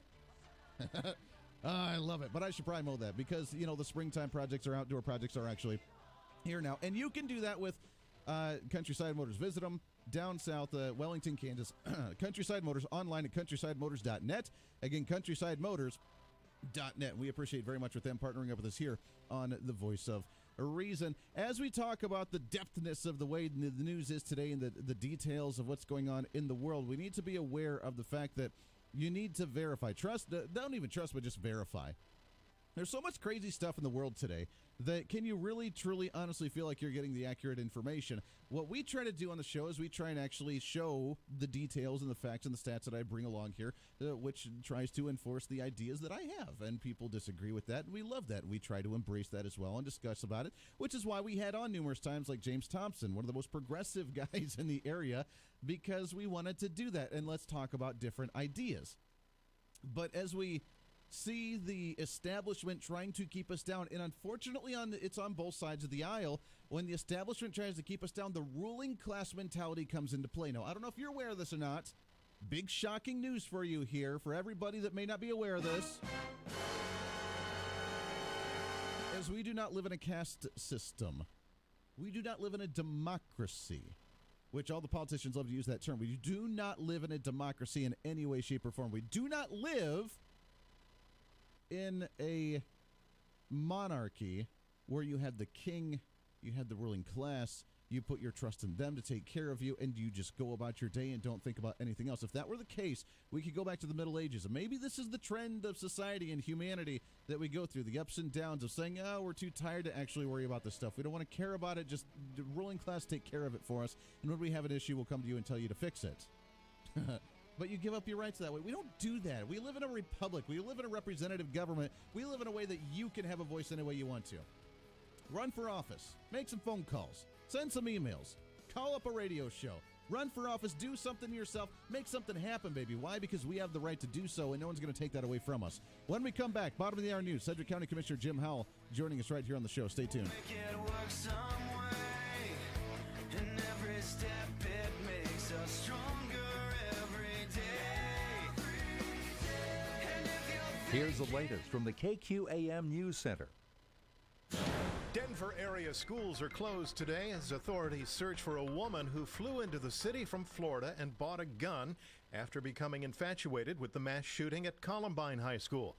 The suspect is considered to be extremely dangerous. Scott McLean is following the story. She doesn't have a connection to this area that they know of, and so it is unclear where exactly she might have gone. Correspondent Sunland Serfati is in Washington, where the anticipated release of the redacted version of the Russia investigation tomorrow could put his associates at odds with President Trump. Several aides now expressing concern that the release of the new information in the report may provoke Mr. Trump's anger. Bishop Patrick Calvet, Notre Dame's rector, says he will close the burned-out Paris Cathedral for up to 6 years. The French Prime Minister has announced an international architects competition to rebuild the spire. Millions of dollars are pouring in for repair efforts. I'm John Trout. This is the sound of ordering the new DQ Chicken and Waffles basket. It's 2 chicken and waffles baskets. But this is the sound of the drive there. Chicken and waffles, gonna eat it up. Dip my chicken fried waffles in the syrup cup. Oh yeah, chicken and waffles, gonna eat it up. Dip my chicken fried waffles in the syrup cup. Chicken and The new DQ Chicken and Waffles basket with 4 crispy strips, sweet Belgian waffles, fries, and syrup. Yeah, that sounds like DQ. DQ, happy tastes good. Discount travel sites say they have the best prices, but Hilton.com has the price match guarantee. Look me in the eye. If you find a better rate, they match it and take 25% off. Yeah, well, this is radio, so just stare at the radio. Hilton.com has the best prices. Pinky swear. Or, radio swear. Plus, you can choose your exact room and get free Wi-Fi. Cross my heart, stick a needle in my radio. Expect better. Expect Hilton. Must be a Hilton Honors member. Applicable terms and conditions at Hilton.com. Pinky swear.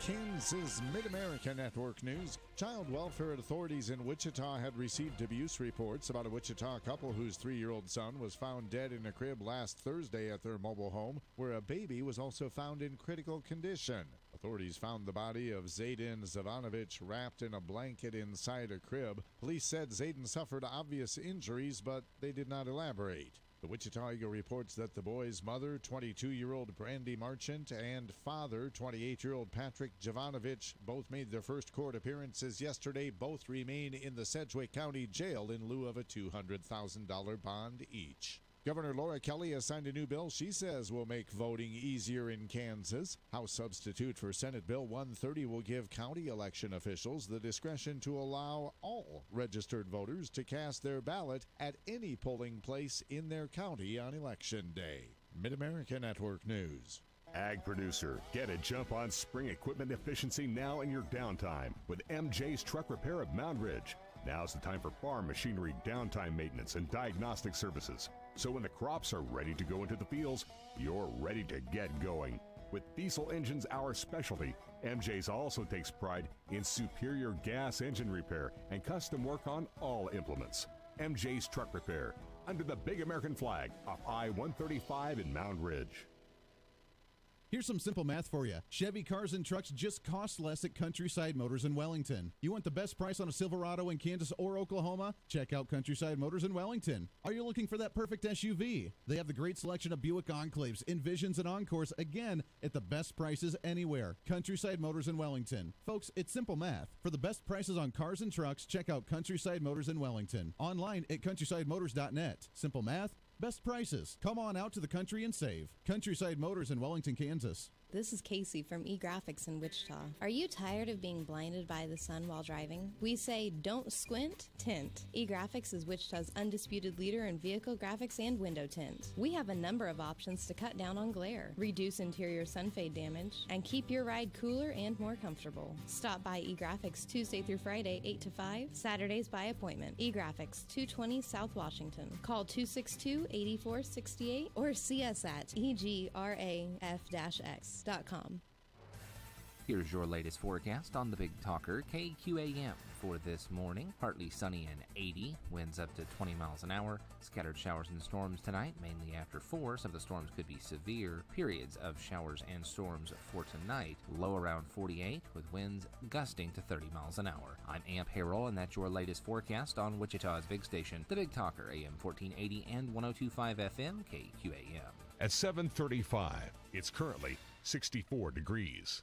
This segment of The Voice of Reason on KQAM brought to you by Riverside Cafe, home of the 3-pound burger and hand-cut fries, plus breakfast all day long. 2 Wichita locations and 824 North Baltimore in Derby. Riverside Cafe.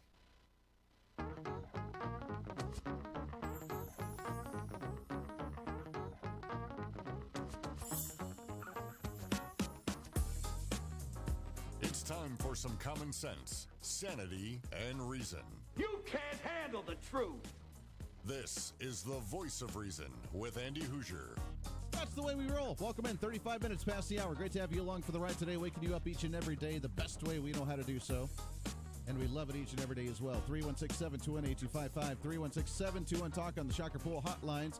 Message on YouTube, just to share a new diet program. As you know, I have been on a diet little by little, working on a little diet. And it's hard because then, you know, you're late in the evenings and you're doing stuff, and then you don't actually get on it, and then people want to go out to chat and go out to eat. And it's very difficult to be on a diet. But new diet, Venezuela population has lost on average 20 pounds due to the lack of food under the socialism. You can definitely lose the diet that way. So there you go. You know what? New diet program, go to a socialist nation. It is totally absurd. No, I'm serious. I'm serious. You can go along with that. And that way you can just really lose the pounds because whether you want to or not, you're just kind of forced to do it. So sometimes you need to light the fire under your back end and you need to make it happen. So here we go. We need to vote for Bernie Sanders and the Socialist Democrats because we want to do the new dietary program for the U.S. Hey, you know what? Sometimes if it's out of your hands and there's nothing you can do about it, and they do it for your benefit, You know, you go to the gym and you're like, I really don't want to go to the gym today. But when you're forced to do it because you're paying a crazy amount of money to do it, or because the trainer's like harping on you and calling you and bugging the hell out of you sort of thing, then you kind of have to. There we go. New dietary program, socialized country, so that way there's no food, so that way you're forced to lose the weight anyways, and it's all good. It's time for our county update. Let's do it. And on the phone with us, we always love having him on the program every Wednesday, Sedgwick County Commissioner, Mr. Jim Howell. Jim, how are you, my friend? I'm doing wonderful today, Andy. Good morning, and I'm enjoying your show today. Good job. I appreciate it. It's always fun. I love it. Before we get into the county stuff, let's do a recap. The Kansas State Rifle Association last weekend. It was a blast. Again, I thank you and appreciate the opportunity to MC the event. It was so much fun to do, and a decent turnout, and I tell you what, some solid content with all the speakers that were out there. You know, they were fantastic. The messaging was tremendous. I wanted so much for everyone to hear what they were saying, but frankly, they have excellent perspective. Corinne Mosher, she's just fantastic. She's a tremendous speaker, and then of course Mark Walters did such a great job. He knows that stuff like the back of his hand. It just comes out of him when he stands up in front of people. Mm-hmm. He knows so much. For us to glean his mind a little bit and hear from him is just a great opportunity. Really, it was awesome to have him here and to see him face to face, and he's really a great guy. Absolutely. Note that was a lot of fun. So I know you guys are working on the next year's big event as well. That one will be in Hayes, and more details to come out of that here as the months go along. You guys begin to plan that, but I know we're excited, and hopefully this encourages individuals for the activism side, for the education side, and for the fighting political activist side to be involved with the KSRA, to be involved with the NRA, to be involved with all these organizations that really fight for that day in and day out. I totally agree, and we have to continue to be vigilant, because if we don't, I guarantee you the enemy is very, very active against the things we stand for, and we will lose our freedoms if we don't stay the course. So it's easy right now for us to sit back and say I'm pretty happy, mm-hmm. but that's exactly when the most dangerous things will start happening. So sure. I really appreciate Mark, helping us with understanding that more deeply. Absolutely. No, it was great. So let's get into the county meeting today. And before we get into what's happening at the meeting today, I want to talk to you about an issue. We talked about it yesterday, and I got to admit, I am on the skeptical side of this. I understand the need to make it more efficient, to make it better. At the same time, I'm skeptical because I see the potential for the open doors craziness for, number one, people that I think we need to spend a little bit, an extra minute or two to actually go and do this the right way. And I think that this is the argument of, it's not proficient for me to do, therefore I don't want to do it because it needs to be either convenient for me or else I won't do it, which I think is a bad situation to be in if you're voting. Second off, I'm concerned about the voter fraud, but this is the new system that the governor just signed as of Monday to allow Sedgwick County, because we have the technology to do wherever you may be in the county, if you work across the other side of the county, where you can go to the voting booth and you can vote and actually vote for your local precinct with your local stuff on there, even if you're not in that area. I know you guys advocated for this pretty hardly at the state level. Talk some details about this, and I guess win me over on this, because I'm very skeptical about this kind of process. Well, Andy, I'm going to remind you a couple of things about this. You already know, but let me just remind you that we already do some of the things that may be causing you some difficulty in your thinking, because one thing you don't quite understand perhaps is that we have what's called an electronic poll book, mm-hmm. and electronic poll book is an item that's online. So so let's say you contact the election office and say, I want to vote by mail. Then that puts a little flag on your file that says that he's voting by mail. Sure. Even if you go to a poll site later on and you go to vote, the electronic poll book's going to say, wait a minute, he's been issued a ballot by mail. They're not going to let you vote on a machine, but they will let you vote on a provisional ballot. And this happens all the time. They'll say, well, I lost my mail ballot. I don't know where it's at, or I wasn't sure that you guys would get it back in time, so I wanted to go ahead and vote it a second time. This happens all the time, where people just don't understand the system. So they may start by voting by mail, then they'll end up going to a poll site for whatever reason, and they'll vote a provisional ballot. What happens later on during canvassing is the election commissioner and her staff will say, well, wait a minute, we received a ballot back from that voter, so the provisional must be rejected. In other words, it's a manual process. They've got to go through and say, we received the ballot back. And the reason we know we received the ballot back is because the envelope that it comes in is coded. It has got a barcode, and the information for that voter, the voter ID and their name, is on the outside of that envelope, and they have to sign it, and they have to provide their information to make it acceptable to the election office. They have to provide some ID information on the outside. So they can validate that envelope as it comes back into them. Once it's been validated, they open the envelope, they separate the ballot from the envelope because the ballot has to remain anonymous. Sure. At that point, it goes into the piles and piles of ballots, and they get counted normally. But that vetting process on the front end, if someone decides they want to vote by mail, they can't go to a poll site and vote on the machine because that poll book knows that they did that. Likewise, let's say they want to vote early. They can go to any poll site in Sedgwick County, and they can vote. They can vote any of them, and they can vote on a regular ballot. But let's say they go to 3 of them in one day.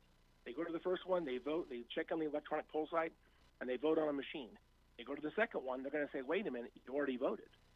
They'll know because the electronic poll book, they're all talking to each other across the county.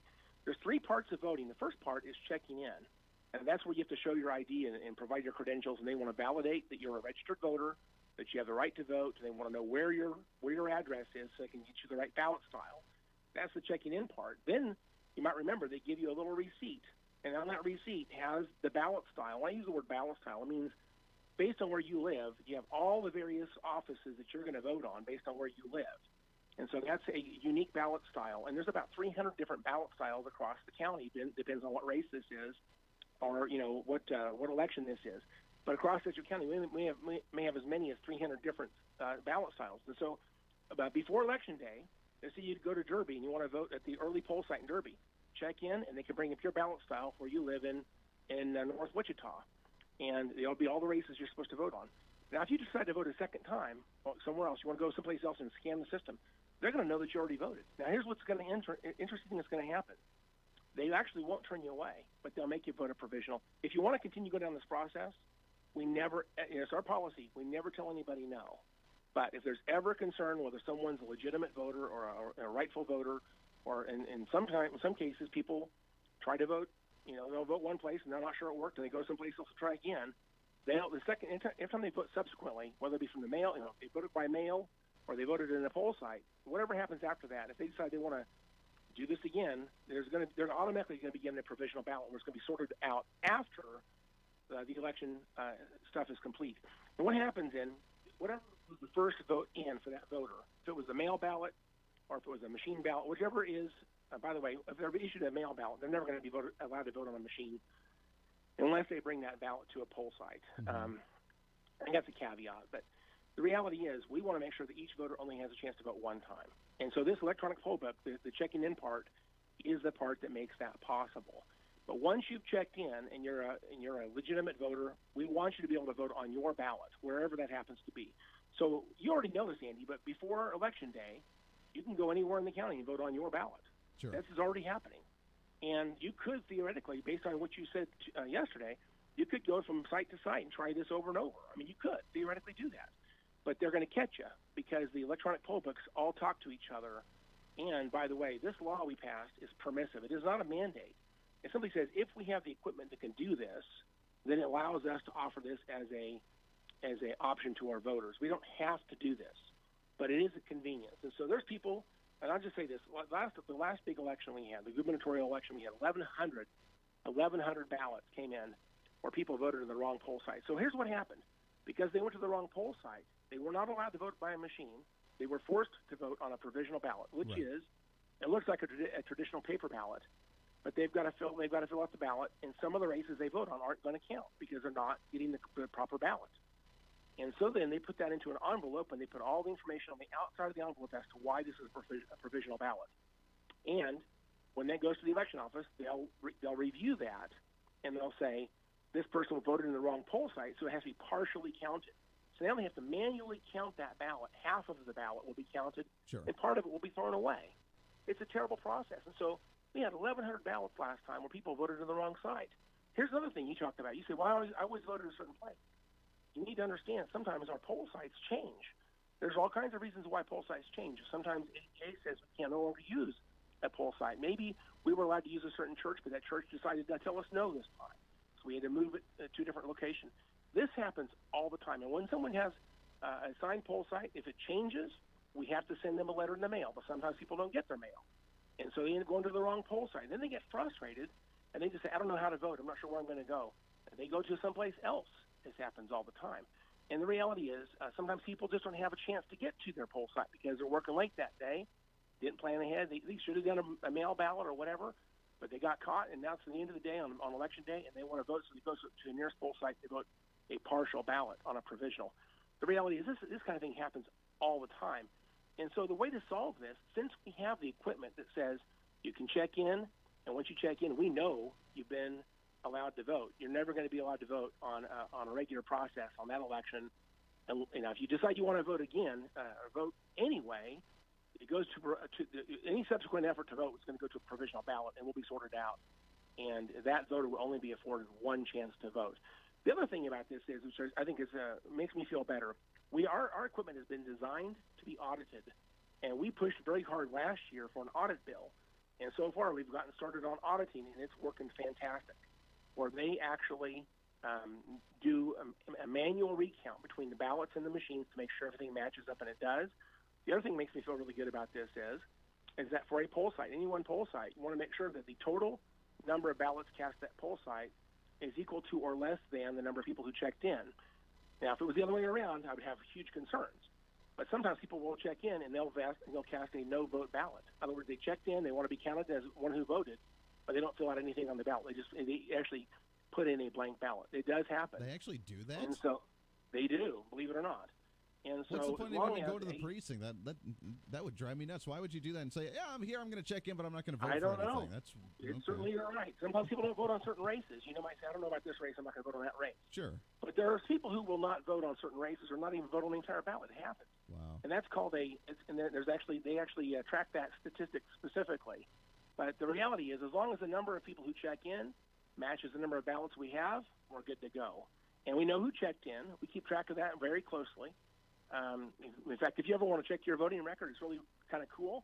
Go to voteks.org. As long as you've been voting in Kansas, you can. In fact, I think this actually may be working in other states as well. But in our website, we use is voteks.org.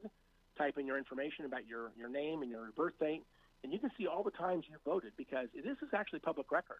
As an elected official, as I continue to try to run for subsequent races in the future, one thing I want to know is who votes. And so I get what's called the election, the voter data. We call it the voter data. I contact the election office. I pay them money. I get a copy of the voter data. Then I can see by name and by address who it actually is that's got a history of voting. And we tend to spend more time trying to contact those people rather than people who have a history of not voting. And so anytime you vote, there's a public record that you did vote. And if you want to see that you voted, or want to see that your vote counted, go to that website, voteks.org. You can see your voting history. I have on mine, I go back about 20 years. I can see every race I voted in for the last 20 years. It's pretty impressive. I love it. I love seeing that long history of all my elections I voted in. But going back to your concern, Andy. So again, think about there's three steps in voting. The check-in process, where you have to validate your ID. You've got to, they got to verify your registration, make sure that you're legal to vote. They have to know where you live and make sure they get you the correct ballot style. That's step one. Once that's been done, then you go to the anonymous part where you vote on a machine. And by the way, our machines, they print a paper ballot. So you make all your selections on a machine. It's just simply a fancy printer. It prints a paper ballot. You can take that paper ballot and examine it. If you don't like it, you can tell an election worker, say, I made a mistake, and they'll void that, and they'll get you a new one. Sure. And the reality is that just prints a paper ballot. But when you're satisfied, third step is you feed that into a machine that takes it in and scans that and count, updates the tally of ballots for that poll site. Those paper ballots go into a lockbox. So later on, when it's ever audited, we can take those paper ballots and manually tally what's on those ballots and compare that to what the machine scanner said was at that poll site. And so this is an audit process we can do now. And so altogether, I am very, very pleased that on Election Day now you can go to any site, just like you can during early voting. You can go to any poll site. Now, by the way, this is not going to be implemented probably for about a year. So if people start thinking they can do this right now, please understand this is not currently available. It may be available for the presidential election next year. But right now, we're just getting started going in the process of planning how this is going to work. But the fact of the matter is, on early voting right now, you can go anywhere. Why can't you do that on Election Day? And any vulnerabilities you feel like there might be there, Andy, would already be there because we're already doing this on early voting. And I feel pretty good about it because the electronic poll books are the key. And if we didn't have, remember a long time ago, you used to have these, people would have these large printouts. They'd have to flip pages to find your name, and you have to sign your name on paper. Sure. Well, that wouldn't work today because if that was the system we were in right now, I would be completely agreement with you that this would be a huge concern. Yeah. But the electronic poll book is the key to the answer to your question. It ensures that every voter only gets to vote one time. And that's the key. And this is tremendous. Yeah. Well, it's definitely interesting, and I'm glad that you're able to explain this to kind of ensure that we're going to have an efficient kind of system. We got about 30 seconds before we got to take a break here, but is there any other county that's planning on doing this, or is Sedgwick County the first one right now?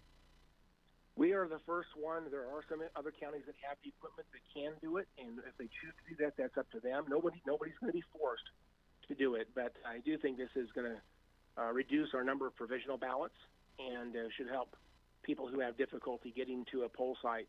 Helps them. And by the way, we're going to have an app that you can go on your phone and find out where the waiting times are other places in the county. If your poll site, your assigned poll site has got a longer line, you can go someplace else and vote by machine and have a less time waiting in line. So I think we'll be the leader, as we usually are. There are some other election issues coming up that we're going to talk about, I hope, soon. Some other things came up in this last election cycle. We had Renwick School District bond issue a couple weeks ago, and so that's raised up some more concerns again. We actually had to throw out some ballots for ridiculous reasons, but we'll talk about that and then maybe next time. In terms of today's meeting, there's not a lot going on. It's going to be a really simple meeting once again, and it starts at 9 o'clock. If anybody wants to come up and chat with us, we'd love to have them come up. Perfect. I love it. Sedgwick County Commissioner Jim Howell, always good stuff. Great information on the election thing. We'll stay, as you mentioned, maybe we'll have it for next year's elections. If not, then it'll be for the next one as we begin the transition to be a little more efficient. Jim, always a pleasure, my friend. Have fun. We'll chat with you again next week. Thank you, sir. We'll talk to you soon. Hey, always a pleasure there. Got to take a break here. Wrapping up hour number 2. Lots more to get to here on The Voice of Reason. Stay tuned. The Voice of Reason with Andy Hoosier. Market information, Mid-America Ag Network. Live cattle futures posted 50 cent to $1 gains in most contracts Tuesday. Feeder cattle futures were firm to $1.05 higher. April was unchanged ahead of Thursday's expiration. CME feeder cattle index up 47 cents April 15th at 143.46. Wholesale boxed beef prices mixed Tuesday. Choice boxes were up 107 at 232.05. Select boxes were 7 cents lower, 221.15. Estimated federally inspected cattle slaughter so far this week, 242,000 head through Tuesday, 2,000 head larger than last week, 6,000 head more than last year. Lean hogs saw triple-digit losses in the front months Tuesday, pressured by profit-taking. Deferred contracts were as much as $1.27 higher. The CME lean hog index was up 23 cents from the previous day, 79.57. The pork carcass cutout value 51 cents lower at 86.53. The national base hog carcass value was up 73 cents Tuesday afternoon with a weighted average of 77.30. Estimated federally inspected hog slaughter 904,000 head through Tuesday, down 46,000 head from the week before. Looking now at corn, soybeans, wheat. Corn futures are fractionally higher this morning after being down 2 to 3 3/4 cents on Tuesday. Soybeans are about a penny up this morning after ending Tuesday with most contracts around a dime lower. And wheat futures are trading 3 to 4 3/4 cents higher this morning in Chicago and in Kansas City. Good to see a little bit of a rebound there. As of right now, May corn is up 3/4 at 359 3/4. July's up a half at 368 1/4. Kansas City wheat, May is up 5 1/2 at 422 1/2. July is up 5 3/4 at 428 1/4. Good to see those plus signs. Soybeans, May beans up a half a cent, 888 1/2. July beans up a half at 902 1/4. And we're seeing some mixed numbers with the products, but tracking mostly higher for both soybean oil and soybean meal. Market information, Mid-America Ag Network. At Starseed, premium alfalfa seed has long been a pillar in our forage lineup. Our A100 varieties are exceptionally high yielding over a broad range of soils. Choose from our exclusive blends of A100, A100 Premium, or A100 Grazer. Visit GoStarseed.com to see our full list of alfalfa varieties or give us a call at 800-782-7311 to order your alfalfa seed today. You can't handle the truth. Hi, this is Phil Martinez at Phil's Coins. At the shop, we talk all the time about honesty and integrity. And in our shop, we've decided that honesty means nothing without integrity. So what I would tell you is that if you didn't bring your coins to Phil's Coins, honestly, you didn't get enough money for what you have. Come see us at Phil's Coins, 9344 West Central, or online at philscoins.com. Coming spring 2019. Hail. Ouch. Oh. Wind. Freezing temperatures. Tornadoes. That's mayhem. Hi, I'm Mark Collier, your local Allstate agent. We're your insurance agency interested in doing what's best for you. Before mayhem strikes, call us at our Goddard office, 316-413-4014, and find us on Facebook at Collier Allstate. Are you in good hands? Catch the latest news with Stephanie Austin right here on the Big Talker, 1480 AM and 102.5 FM, KQAM.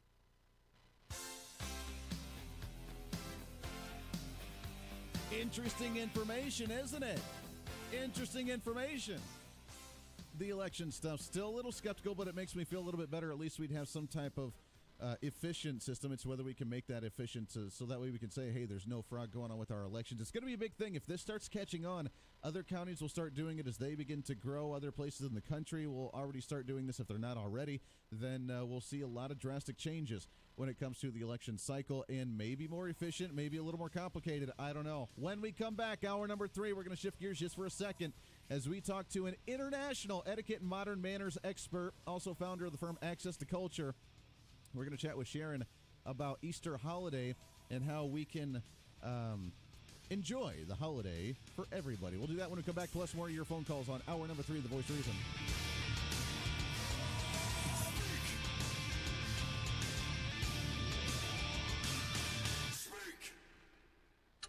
The 49th Annual Watch and Clock Sale will be held at the Sedgwick County Extension Center at 21st and Ridge Road this Friday and Saturday, April 19th and 20th.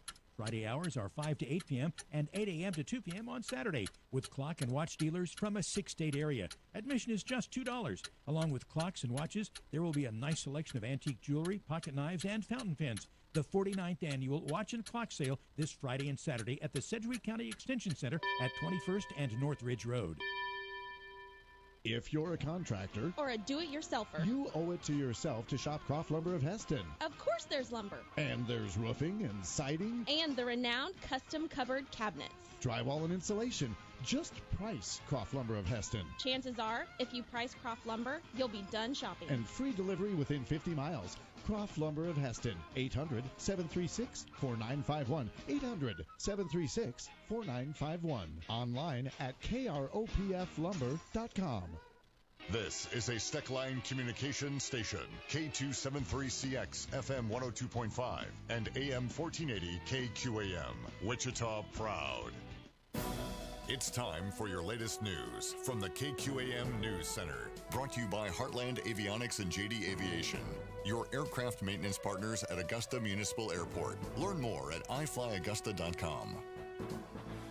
Good Wednesday morning. A man and woman have officially been charged in the death of their 2-year-old son and with injuring the woman's infant child. 28-year-old Patrick Jovanovich and 22-year-old Brandy Marchant were each charged yesterday with first-degree murder, 2 counts of abuse, and 1 count of aggravated child endangerment after the death and abuse were discovered Thursday night. Wichita Police Captain Brent Allred said the 2-year-old boy had likely been dead for days. It's shocking to see 2 adults treat their kids in the way that these 2 were treated. And it's, I say pathetic, because that's what it is. Cake TV reports Jovanovich and Marchant remain lodged in the Sedgwick County Jail on $200,000 bond each. They're both due back in court on April 25th. School officials in Pretty Prairie are trying to salvage what they can after the band room at Pretty Prairie High School was vandalized. The Reno County Sheriff's Office says 4 students were seen on surveillance video vandalizing the band room between 1 and 3 a.m. Saturday. The 4 minors have been suspended and authorities are expecting to press charges. Officials estimate the damage could reach $75,000. After months of questions about the future of McLean Boulevard and the new baseball stadium, Wichita City Council has decided to narrow the street from 4 lanes to 2.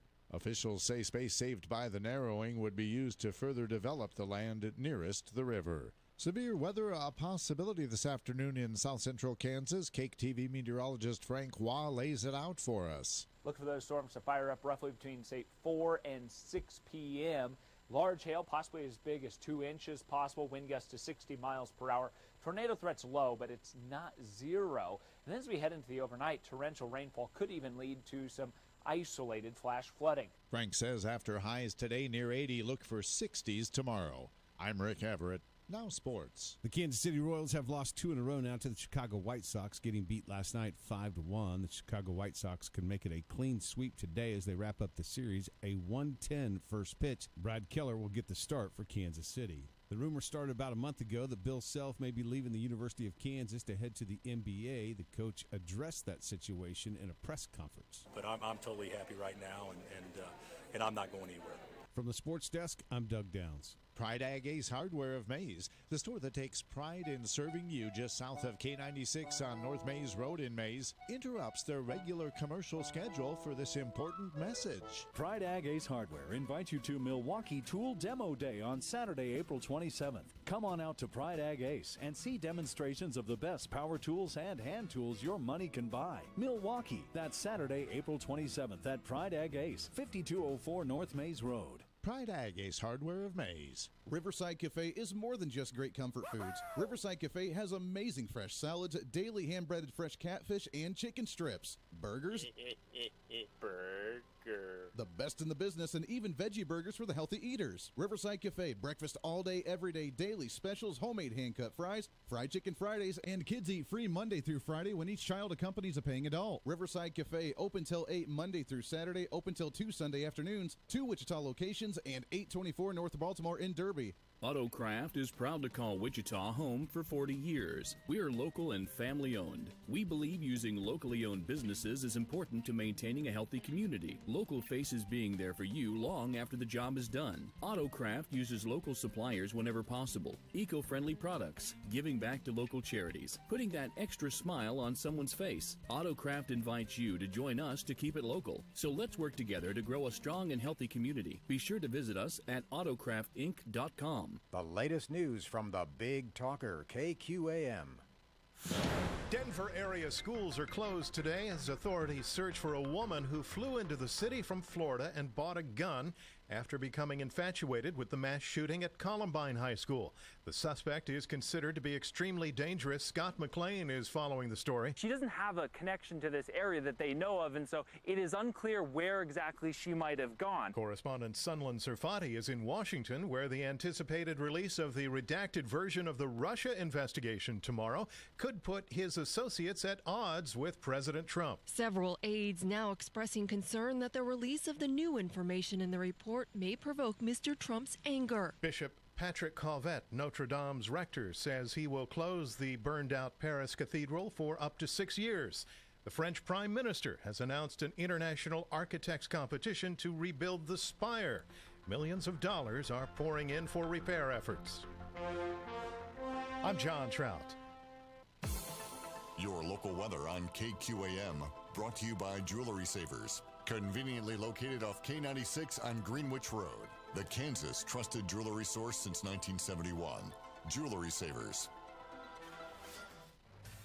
Here's your latest forecast on the Big Talker, KQAM, for this morning. Partly sunny and 80, winds up to 20 miles an hour. Scattered showers and storms tonight, mainly after 4. Some of the storms could be severe. Periods of showers and storms for tonight. Low around 48, with winds gusting to 30 miles an hour. I'm Amp Harrell, and that's your latest forecast on Wichita's big station, the Big Talker, AM 1480 and 102.5 FM, KQAM.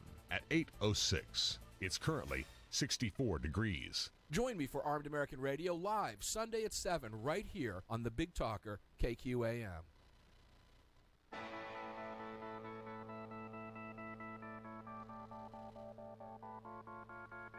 It's time for Reason. Conservatives are not the anti-environmentalists. We're the conservationists. We're common sense environmentalists. We love commonsensical ways to actually address these things rather than doing it in the political fashion of, hey, look at this. We shook up the system for environmentalism. We're the ones that when we hunt something, we use every bit of the animal. We like not having three-eyed fish in the lake when we go fishing. We're the conservationists. This is the Voice of Reason with Andy Hoosier. Then I'll get on my knees and pray. We don't get fooled again. Don't get fooled again. Man, welcome into the Voice of Reason, hour number 3 of the Voice of Reason, broadcasting live out of the heart of the nation here in Wichita, Kansas, on the Big Talker, 1480 on the AM side, 102.5 on the FM side, KQAM.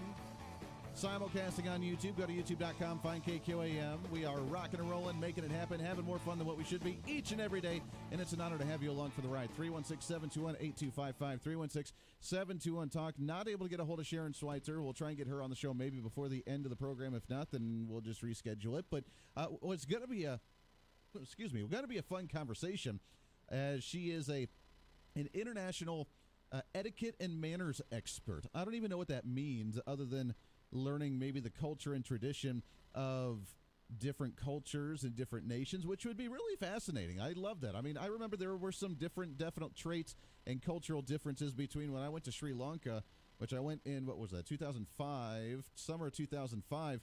I went for the tsunami relief after the big, massive tsunami, and remember that Christmas 2004, and it wiped out all the islands over there. And I went over there the July next year for tsunami relief, and then did some missions work for a Christian group I was with. And it was really fascinating. And but I remember the cultural differences. Number one, we were not allowed to, me being the redneck here, I like to wear cutoff shirts, especially when I'm on the equator at 110-degree weather with 100% humidity. I was a little hot, so I like to wear cutoffs, but I was not allowed to wear cutoffs because you could not show your shoulders. Very strange. I was not used to that, so I had to wear sleeved shirts, which made me very angry as the redneck hillbilly that I am. The other ones, when you were dealing with kids, we went to a school and we tried to clean up some of there. You could not pat them on the head because they considered the head holy.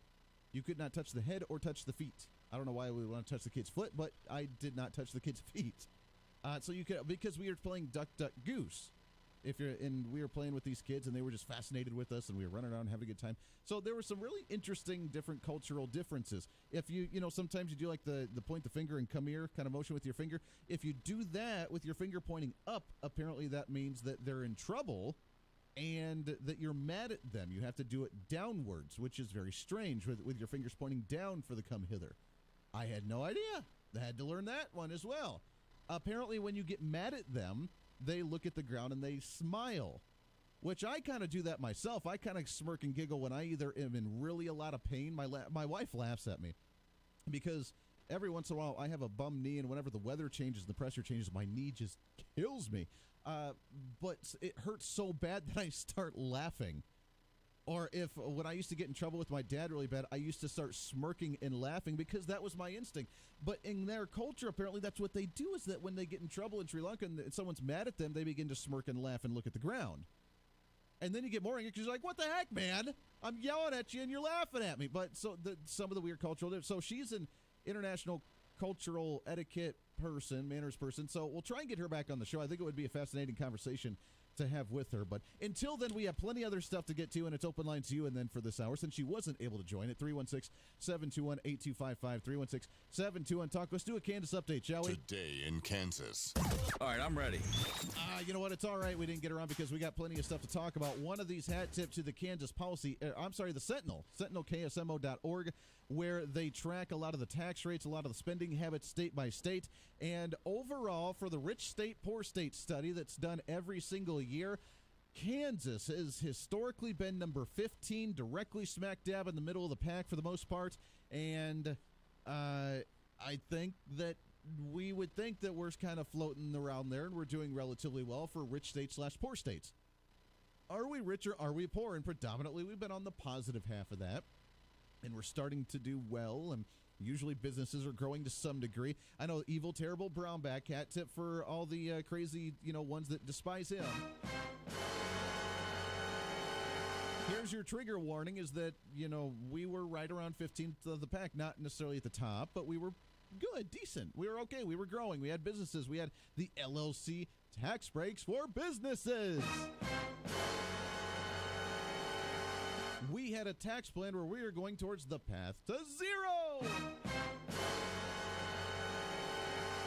And then things started going downhill and we were struggling, but we were maintaining. And even over the last couple of years, we were still number 15 on the Rich State, Poor State study. The study's authors, White House advisors, economists, Vice President of the American Legislative Exchange Council Center for State Fiscal Reform. That's a mouthful. What are you president of? I'm the president of the American Legislative Exchange Council Center for State Fiscal Reform. Say that 3 times fast. I bet you I could, too. So they do this nonpartisan study in order to see which states are growing and which states are falling behind. Now, if you remember, we've read this a few times on the air. There's a study that shows the top 10 states of people moving out of them because of tax burdens and people moving into certain states. And California and New York were the top 2 states where people were leaving, and how many millions and billions of dollars were actually leaving these states because people didn't want to pay those taxes any longer. And then the states begin to panic, so they raise the tax rates up to be able to compensate for that revenue. And then more people leave, and it's just the ongoing cycle until pretty soon there's only going to be the poor people there, low-income individuals that are on the social programs, and no one's going to be able to pay for it. Then what do? Then they look towards the federal government for that assistance, right? They look towards that federal grant. They look towards that federal, hey, we can't afford the city operations here. Can't afford the teachers, can't afford the law enforcement, can't afford the fire department, can't afford any of this stuff. So what do we got to do? Well, we need to get grant money for the government. That's why I'm concerned about this whole refugee thing, by the way, is if we send refugees to cities and they cannot afford them, like San Francisco or like L.A., where they already have a homeless problem because they cannot not afford to take care of individuals that are already there, and there are too many people on the social dime. If you put in tens of thousands of refugees into these places as well, what do you think is going to happen?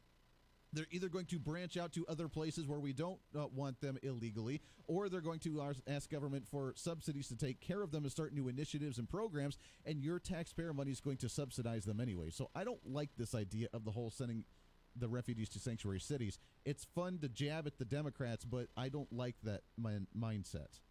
And what states are sucking the blood out of our pipeline of revenue and for our taxpayer money, and which ones are actually growing? Kansas, now for this whole long interlude here, Kansas has been number 15 predominantly. And after the study this year, according to the SentinelKSMO.org, we are now in number 27th. 27. We have officially fallen below the halfway line, and we are now in the red for the 27th state when it comes to rich state, poor states. Generally speaking, states that spend less, especially on income transfer programs, and states that tax less, particularly on productive activities such as working or investing, experience high growth than states that tax and spend more. Kansas's overall ranking has dropped precipitously since the high of 11th back in 2013. The Sunflower... Wait a second. 2013.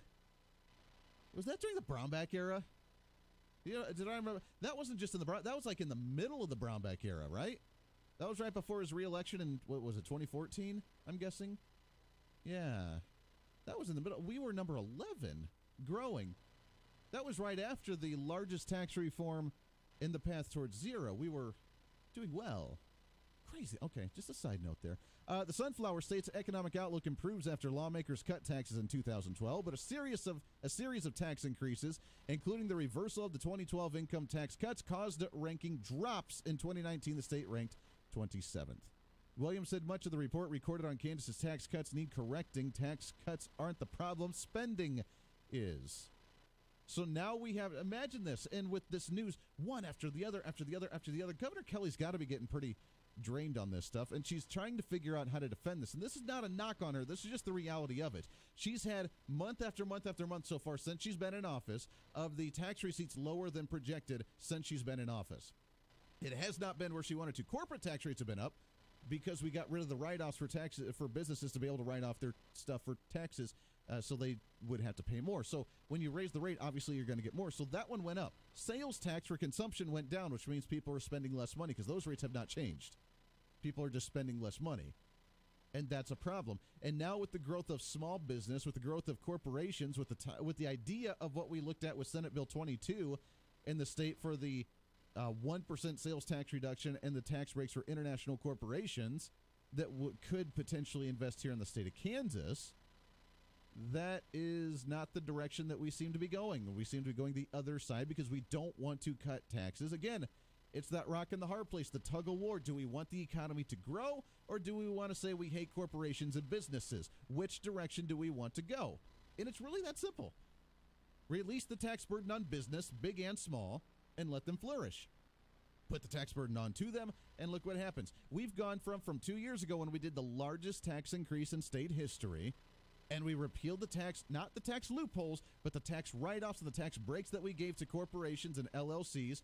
Because of that now, we've dropped from 15th to 27th. Because with all of this, we have not stopped our spending in any way, shape, or form. In fact, we're going the other direction. We just spent more money on a budget that we're looking at for this year for a one-year budget to increase spending for our education system. We're looking to spend money on a Medicaid expansion program. We're looking to invest more in DCF with the Children and Families Department. We're looking at investing more all across the board in the state of Kansas because we're on the skeleton crews. Even though we have bigger budget than we've ever had in the existence of our state, we have skeleton crews according to Governor Kelly, and we need to spend more money. And when you spend it and you can't get the revenue to cover it, and then you put in more tax burden on the people, we are not a rich state. We are not a rich state. We may come out with an ending balance that's somewhat in the black this year. Next year is a completely different story. And if we continue with just the spending habit we have now, without any increases whatsoever next year, we are in the red next year again. Just to let you know. I mean, hey, if that's the way we like it, then that's cool, and that's what we can go for. That's not what I want to see as the state. I want us to be number 1, 2, 3, 4, and 5 up there for the rich states where we have low tax burdens. People are flourishing. People are growing. Businesses are doing well. Farmers are exceeding beyond what they could possibly imagine. Aerospace and the aviation industry just blowing the heck up. People are being hired left and right for the aviation industry so they can build planes and send them all over the world. We have oil and natural gas that would explode here in Kansas. We have retail stores that would explode here in Kansas. But instead, let's tax the rich. Let's make them pay their fair share. We have government health care that we need to fund. We have taxes we need to collect. That is our money as the government, not your money as the individual. And we just need to go along with it. And who cares if we're not a rich state? Because we need to be fiscally conservative and fiscally responsible. Oh! I love it. I can never get over that. Unlike the last two record-setting downturns, Kansas finds itself now completely unprepared. So spending is the option. We have no margin for error. So spending is the solution. That's why we must be cautious, we must be conservative, and we must be fiscally responsible. Oh, I love it. The superhero of the state. Let's go to the phone, shall we? 316-721-8255 on the Shocker Pool hotlines. Line number 1. Good morning. Who's this? Hey, good morning. It's Deacon. Deacon, what's going on, brother? How you doing? It is a beautiful day, man. Every day. Loving it out here. I love it. You were touching on, sending the illegals to sanctuary cities. Yes. I got a step beyond on that one. Okay. If you're a sanctuary city, sanctuary county, sanctuary state, then we'll send them to you. You get no more federal funding, and your votes don't count. I would agree. I would agree with you, but that's, realistically, what's going to happen? We're going to bring them in. We're going to process them in the sanctuary cities because that's the people that believe in the open borders. And why aren't we allowing these people come into the country? Why aren't we doing this? That is what their mentality is. So we bring them in. Let's say we send them to the sanctuary city. Then what happens? They can't afford them. They can't afford the housing. They can't afford the food. They're homeless. We have a bad thing. They're going to come back and they're going to say this is a violation of humanitarian efforts, and it's a human violation to not be able to support these people because they left bad places and now they're living in bad places. We have to do something. It's a humanitarian crisis. And I as much I would love to say, sorry, that's your own boat because you're the one that advocated for it. When you have a humanitarian crisis, quote unquote, that's being attacked on you, even the Republicans will be wishy-washy and say, well, we have to do something, and guess where our subsidized taxpayer money is going to go to? Well, we do have to do something. We have to secure the border. We have to start prosecuting people who come in here illegally. Sure. Get them out of our country. And companies that knowingly hire illegals, we need to put them out of business. Mm-hmm. Yeah, I agree. And that would be actually sewing up the wound, not putting a Band-Aid over the gaping hole in your leg. I mean, that would be the way to address it, because if you cut the flow off at its tracks, which is the border, if you actually enforce it and do what we're supposed to do, which the Democrats and the media are even admitting to the fact that we need to secure the border because there actually is a problem down there now. They're admitting it now, but it's Trump's fault that there's a crisis, which I don't get that one. But now that they're actually admitting there is a crisis down at the border, that would be the way to sew up the wound with the stitches, as opposed to just putting a bigger Band-Aid on it. Be like, oh, it'll get better on its own. Yeah, I don't understand why people can't get it through their head. Okay, look, if you have too many people that you can't take care of them, you don't need to bring more in. You know, if I'm having trouble taking care of my family, I'm not going to go out and invite, Joe Bob's family from down the street to move in, and I'm going to take care of them. Mm-hmm. No, you're right. I'm right there with you. What do you think? I think we should have the gaping hole and let the gangrene set in, because that's what I want, and then we can blame Donald Trump for it. Right. You know, if the wound looks really, really bad, then we'll get more sympathy. Sure. Yeah. There it is. It's the victimhood status. All right. I want to take care of people. You're not letting me take care of people, so you're a fascist Nazi. All right. I'm tracking you. That's maybe we got inside the mind of the left side of the aisle. I'm trying to understand. I'm doing my darndest. Deacon, I appreciate the phone call very much, my friend. Got to take a break. 22 minutes past the hour right here on The Voice of Reason. Stay tuned. The Voice of Reason with Andy Hoosier on the Big Talker, KQAM. Thanks to the internet, think of all the news, articles, shows, content, ads, and more media you consume now as compared to 5 years ago. It's having a profound effect on our attention span. Kim Commando with your Wednesday Consumer Tech Update. Stay up to date the easy way with my free tech newsletters delivered from me to your email daily. Sign up now at commando.com. Researchers at the University of Denmark found that while people have more things to focus on, they do so for much shorter amounts of time. Globally, a viral video or trend lasts about 10 hours. A few years ago, this was closer to 20 hours. So if you thought the digital age has affected your attention span, you're right. We're living in the tap era, as I say, of not just tech gadgets. We expect people to respond instantly. We get frustrated when they don't. According to Microsoft studies, it's gotten so bad that a human's attention span is 1 full second less than a goldfish's. Oh, look, bird! I'm Kim Commando. Everyone knows parents worry a lot. We worry if our kids are safe, if they're eating right, are they getting enough sleep? And at some point, we start worrying about our own parents. Are they okay? Are they safe? When you stop worrying about one thing on that list, it's a relief. It feels good to fear less, especially when it comes to protecting your family and your home. In today's times, everyone needs a security system. You need SimpliSafe. SimpliSafe is wireless and portable, so if you move, it goes too. There are no hidden fees.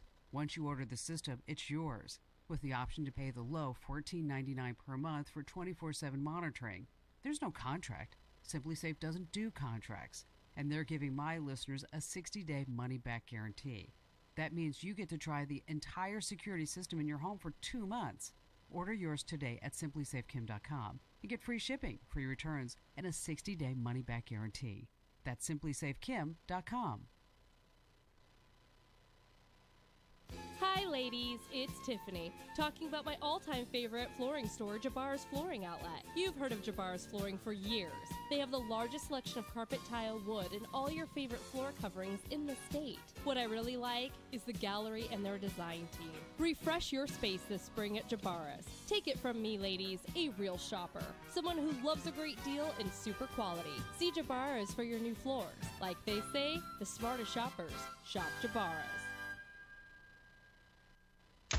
Hey, Mark Walters with Armed American Radio, and I want to tell you about Rob's Gun Tech and Firearms. They're the dealer to buy, sell, trade, and even consign. Budget to high-end custom firearms, ammo, accessories. They've got it all and feature Wilson Combat, Gun Crafters Industries, and Nighthawk Custom. Have a request? Work with their in-house gunsmith. Find the right solution for you. Rob's Gun Tech offers pricing programs and discounts and proudly gives back to the Veteran Suicide Network. Learn more today at robsguntechandfirearms.com or visit them just east of 159th North on East Kellogg, where they know more than just the price.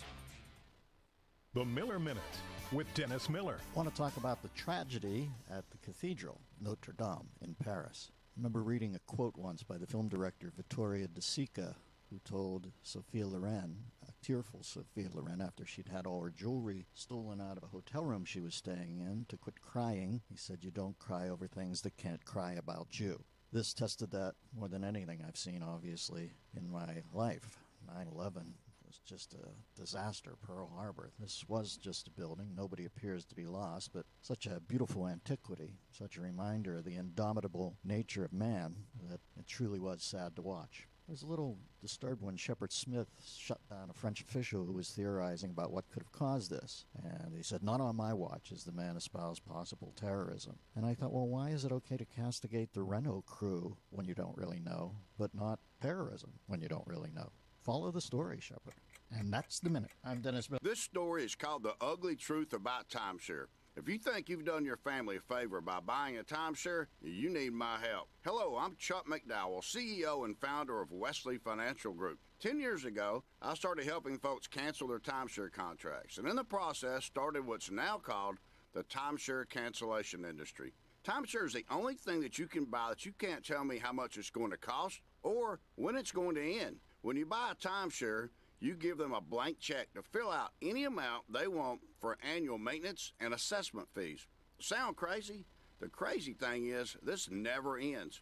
Even when you die, your family's now going to be stuck with this burden. Stop the insanity today. Call my office now. I guarantee if we can't cancel your timeshare contract, you'll pay nothing. Call for your free information kit. 800-961-5544. That's 800-961-5544. 800-961-5544.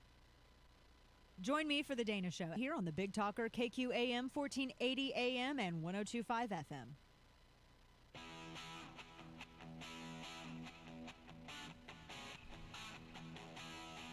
This half hour of the broadcast is brought to you by Wildwood Cellars. It's more than just buying your bottle of wine. I know you enjoy your wine. I know you like to enjoy wine for the weekend. You have some friends coming over, or maybe you just like a glass with your dinner at night. Doesn't matter. You can learn tips about finding the wine that you like, not always the wine that socially you're supposed to like. You can try it before you buy it. They have so many different flavors, types, varieties. It doesn't matter. Try it before you buy it. Enjoy the experience. That's the whole purpose. Plus, they have the elderberry concentrate as well, but they have all the different types of wines. You can try the chocolate, the strawberry, the peach, the whatever. It doesn't matter. It's great stuff. Make sure to enjoy it. I personally am such a huge fan of these guys, and I've given the endorsement so many times already, but I love it. I love their wines, and I love their mead as well. The elderberry mead, the elderberry blackberry mead is absolutely fantastic, where it's made with the honey instead of sugar. It's wine, but with honey, natural honey instead of sugar. That's all the difference is, so it tastes a little bit sweeter, and I love it. It's good stuff. I love talking about these guys. It's Wildwood Cellars off the Turnpike in Mulvane, right down south a little bit. You can make the trip down. It's 5 minutes from Wichita. It's really fun. Or at Maple and Ridge right here in Wichita. Try it before you buy it. They give you the samples before you buy the bottle, so that way you make sure that you actually enjoy the product. And we appreciate them partnering up with us here on the show and on KQAM.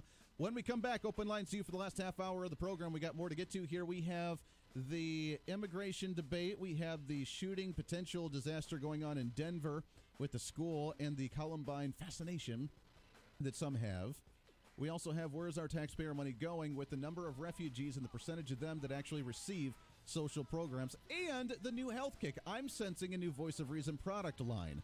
That may happen soon here on the Voice of Reason. Stay tuned.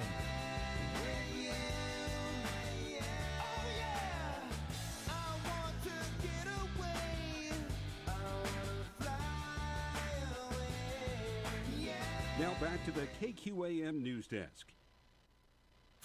The White House has offered assistance in the rehabilitation of Notre Dame Cathedral in Paris.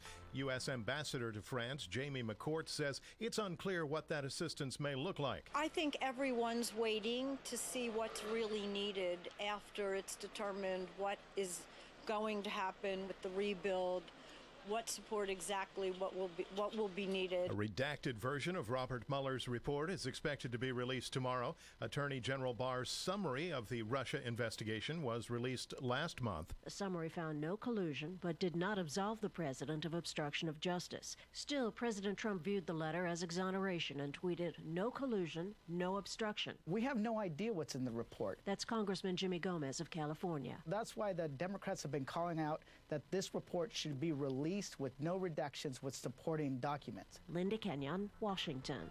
I'm John Trout.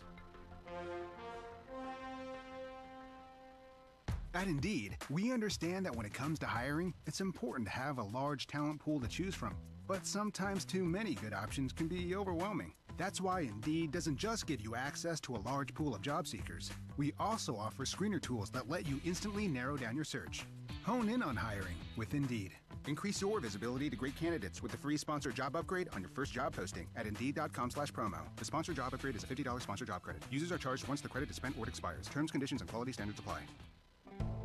Right now at the Home Depot, you'll save up to 35% off appliance special buys, like a GE Appliances top-load washer and dryer pair, with deep clean and deep rinse options, a reliable heavy-duty agitator, and 4 precise water levels, just $4.78 each.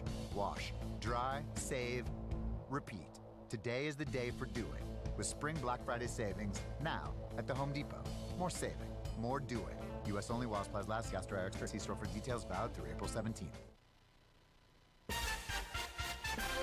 Kansas Mid-America Network News. Good Wednesday. University of Kansas spokeswoman Mary Walsh says the school recently installed a third fiber cable to campus. That was reaction to an incident in 2016 when a construction crew accidentally cut both of the university's fiber internet cables, cutting internet services to the University of Kansas in Lawrence and Overland Park. The cut cable disrupted websites hosting online classes and state testing for thousands of K-12 students in more than a dozen states. A 52-year-old Wyandotte County Sheriff's deputy has been charged with sexual crimes involving a victim under the age of 14. District Attorney Mark Dupree said that Michael Mastel is charged with 3 counts of sexual exploitation of a child and 1 count each of rape and aggravated criminal sodomy.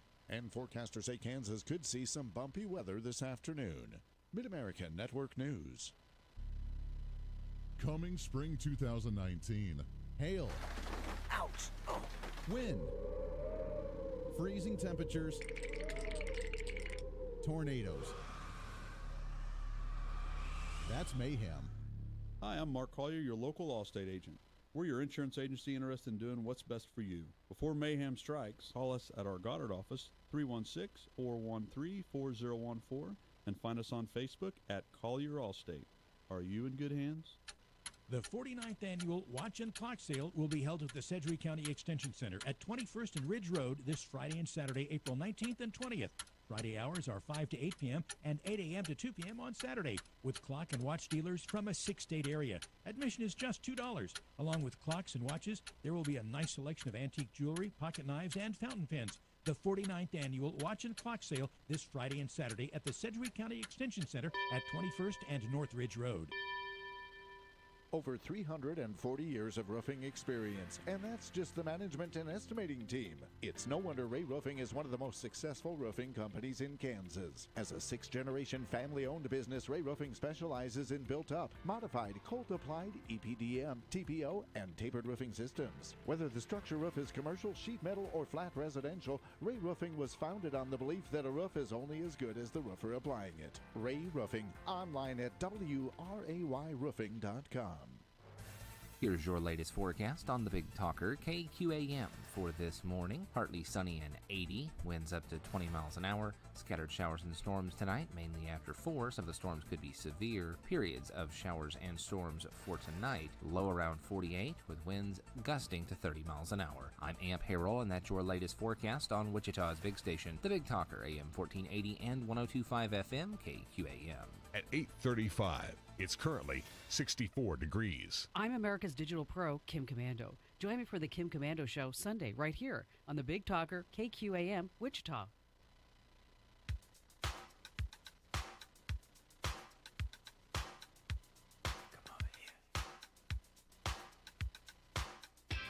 When it takes 2 to read the news, I'm trying to warn everybody and nobody takes me cereal. you're in the wrong place. This is The Voice of Reason with Andy Hoosier on the Big Talker, 1480 AM and 102.5 FM, KQAM. Welcome into The Voice of Reason, 35 minutes past the hour. Wrapping up the program today. It is open lines to you, and great to have you along for the ride. 316-721-8255, 316-721-TALK if you want to join in. I love it. Messages coming in on social media. So, as we had talked about, there's a new dietary program out there. I sense a new Voice of Reason product line, but for now, hey, you know what? We can rock with it. We can roll with it. Here we go. Let's make it happen. So, Here's my PSA announcer like infomercial. Ladies and gentlemen, you need to buy this product. It's going to be a great time. As you begin to try and lose weight with your dietary plans, paleo sometimes doesn't work. Anarchy and not eating meat and vegetarianism sucks because you can't eat meat. What's the other one? Paleo and I don't remember the other one. I don't remember. Anyways, if you really want to lose weight, here's how you do it. You lose weight, ladies and gentlemen, by turning your nation into a socialist nation to where you're forced to lose up to 40 pounds. The average Venezuelan has lost 30 to 40 pounds over the last few years by eating the zoo animals that are quickly depleting. And if you want the same style, Bernie Sanders is the candidate for you. Within 2 years, you'll be able to lose 50 to 60 pounds. You'll be the one striving to eat the rats out of the alley. You'll be the one trying to eat the zoo animal. And let me tell you, zebra is quite a delicacy. And when you eat those animals, by golly, trust me, I promise you that you'll be losing weight left and right because you'll be wondering when your next meal is going to come about. So please vote for Bernie Sanders and vote for the socialist nation. It all makes sense now. Why Michelle Obama wanted to come out and say that we need to revamp the school lunch program, which now the lunch is god-awful. How many people enjoy the pizzas that we used to have in the lunches? Yeah, the rectangle stuff. I know. That's what I'm talking about. Because it was good. It was junk, but it was good. But then they changed the size of the French fries at McDonald's, and then they tried to make all the healthy foods there. And then they want to tax, and they want to spend, and they want to turn it into the socialist nation. And like Venezuela, you, my friends, will have the ultimate weight loss experience unlike any other because you'll be forced to do it instead of choosing to do it. So even when you don't feel like getting up and going to the Y or going to the gym in order to work out to make yourself a better person, all you need to do is starve yourself forcefully because of the lack of food and nutrition available to you under the socialist nation of the United States. There it is, ladies and gentlemen. I can see the TV ads coming out now. What do you think? I mean, come on. It's not like you have the choice to be like, you know what? I'm going to go on my diet, but I really feel like a cheeseburger tonight. You're not going to be able to because you're not going to have any cows to be able to make the cheeseburgers. Why? Because AOC said they're bad for the environment. You're not going to be able to have that nice fried chicken. Why? Because, well, they think that fryers are bad and that processing the chicken's bad for the environment. Oh, by the way, there's going to be none of it left because it's all the government's property. So there you have it. The new weight loss dietary programs brought to you by AOC, Bernie Sanders, and the progressive end of the Democratic Party that they're trying to shy away from. When you see Nancy Pelosi come out and say, we're not a socialist party, we're not a socialist party, we're not a socialist party. She just made that comment just a day or two ago. We're not a socialist party, not a socialist party. There's only 5 people in my chamber, like those wackos over there. They're just kind of doing their thing. They're not part of the mainstream, not part of what we're doing here. She's losing control of her party. And what she said about them not having a whole lot of influence, that's really not true because Bernie Sanders is leading in the latest polls for the presidential race, which is the socialist mentality. So if you want that perfect dietary program, make sure to stop by and check out the Venezuelan-style socialism to lose up to 40 pounds in a year. And you'll continue to go down from there. It could work. What do you think? 316-721-8255. Let's go to the phones here, shall we? Line at number 1. Good morning. Who's this? Good morning, Andy. This is Ron. Ron, good morning, brother. How you doing, sir? I'm doing good, brother. Hey. They could fix this problem down here temporarily down there on the border. The military has organizations that you can build cities, okay? They can go to a desert and set up everything you need, including medical.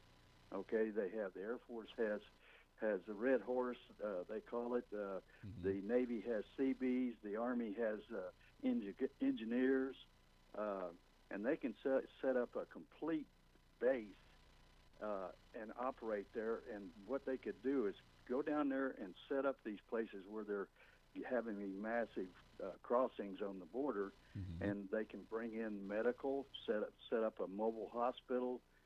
Then they can bring judges down there, and they can sort all them out while they're next to the border, and then they can just put them back across the border. But they could do that instead of all this other.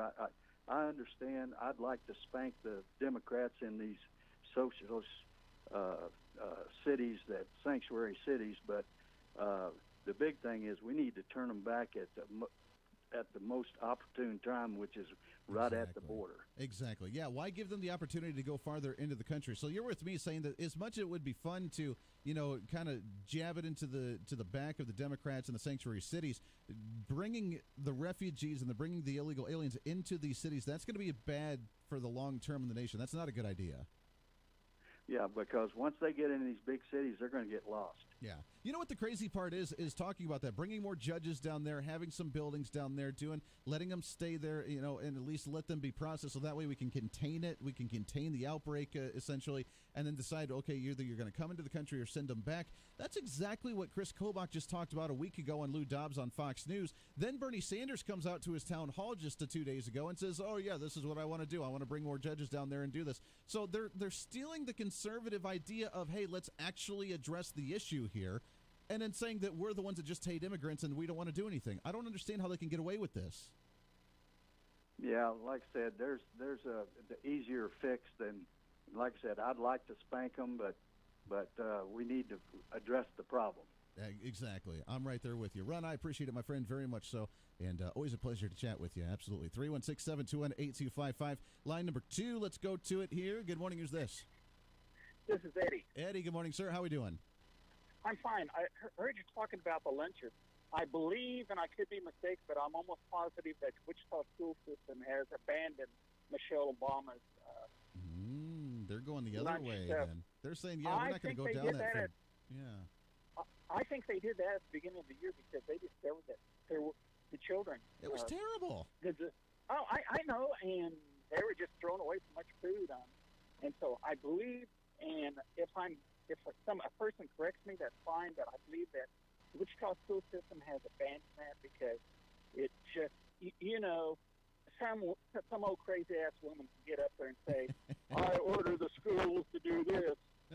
Yeah, look, and it seems like it's for the good intention. We're giving them apples, and we're giving them celery, and we're giving them nice, healthy things. I mean, when it all comes down to it, it sounds nice and fresh and beautiful. It's kind of like the idea of we like the social programs, we like the free goodies because it's going to help somebody. But at the end of the day, you're right. It's throwing away more of it. Get the daggone kids a nice, big old, fatty, greasy, square piece of pizza, and then instead of saying that they're gaining weight, how about you bring back some of the extracurricular activities, like outside activities, running around and playing and having a good time. Then you could burn off that stuff because the kids are growing kids. Let them grow, let them eat that stuff, and then let them, obviously teach them the healthy foods and stuff as well, but come on. You can't say that you're going to do it this way and then try and abuse the kids, essentially, by giving them crappy food they're not going to eat anyways. Oh, Andy, you're so beautiful this morning. You take care, sir. I love it, Eddie. Always a pleasure, my friend. Happy Wednesday morning to you. Let's go back to it. Lines are lit up here. 316-721-8255 on the Shocker Pool hotlines. Line number 3. Good morning. Who's this? It's Wallace. Wallace, good morning, sir. How we doing? Hey, doing well. Good. So, I was kind of thinking, about this whole immigration thing and the border. And every time the president does something, the liberals run out to the Ninth Circus, and they always seem to get him stopped on something. Sure. It just seems to me, why don't Republicans get a little smart when the president does something they agree with? Let's just say Chris Kobach. Mm-hmm. And let the president do something on the border. Let Chris Kobach run to a court that's going to be favorable to us, file suit against them, and that way we control what court it goes to. And the court will then, you can't have one district make a ruling and say, nope, Trump administration can do it, and then have another district say, no, they can't. Sure.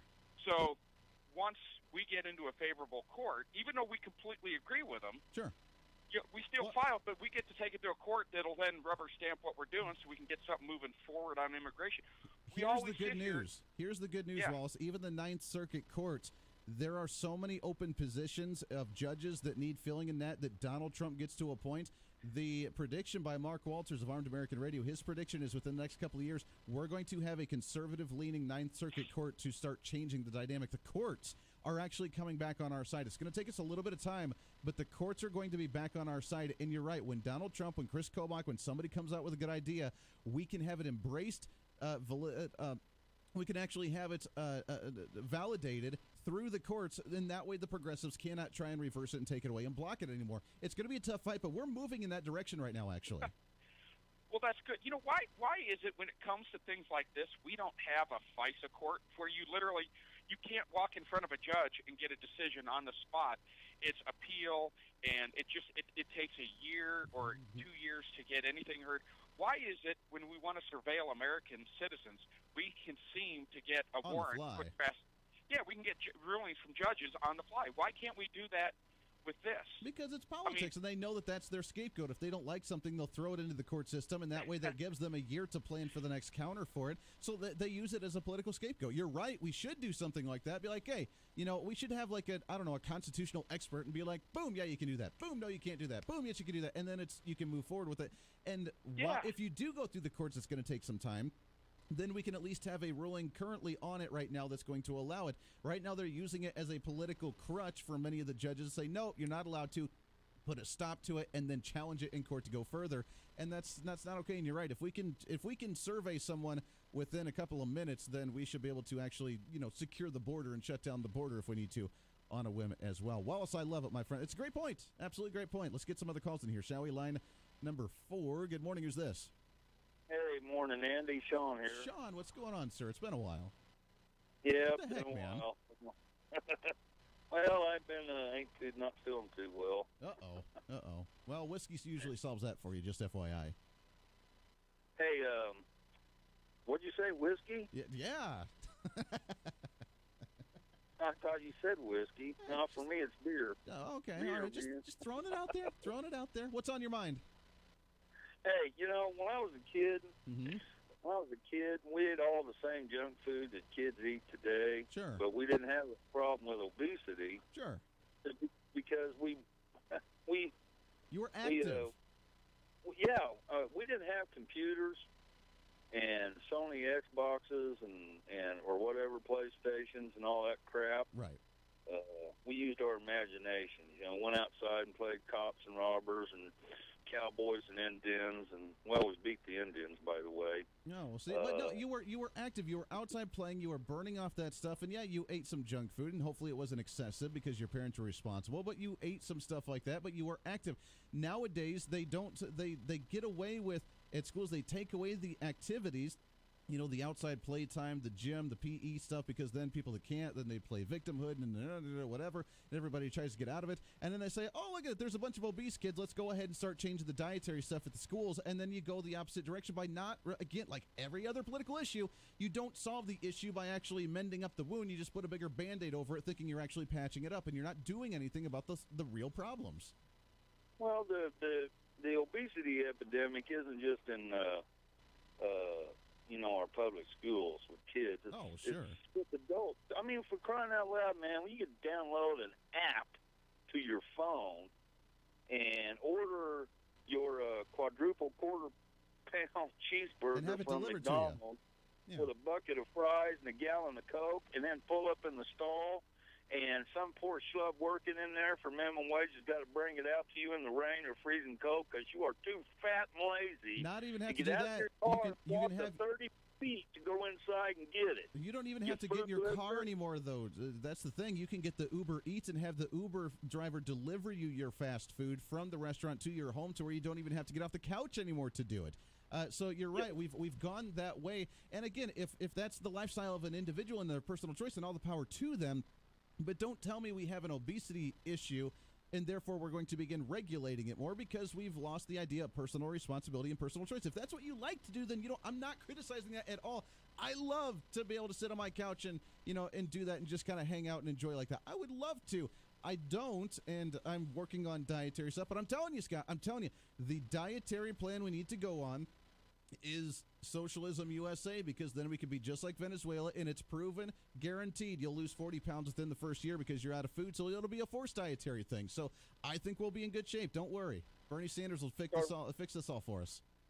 Starvation diet, huh? You know what? The hypocrisy of people like Michelle Obama make me sick to my stomach. Anytime we got to go off the war, what do the lefties do? They hold demonstrations. They carry signs carrying or saying on them, quoting one of the Ten Commandments: "Don't kill, thou shalt not kill," and call American troops baby killers. And these very same people are also pro-choice or pro-abortion, really. And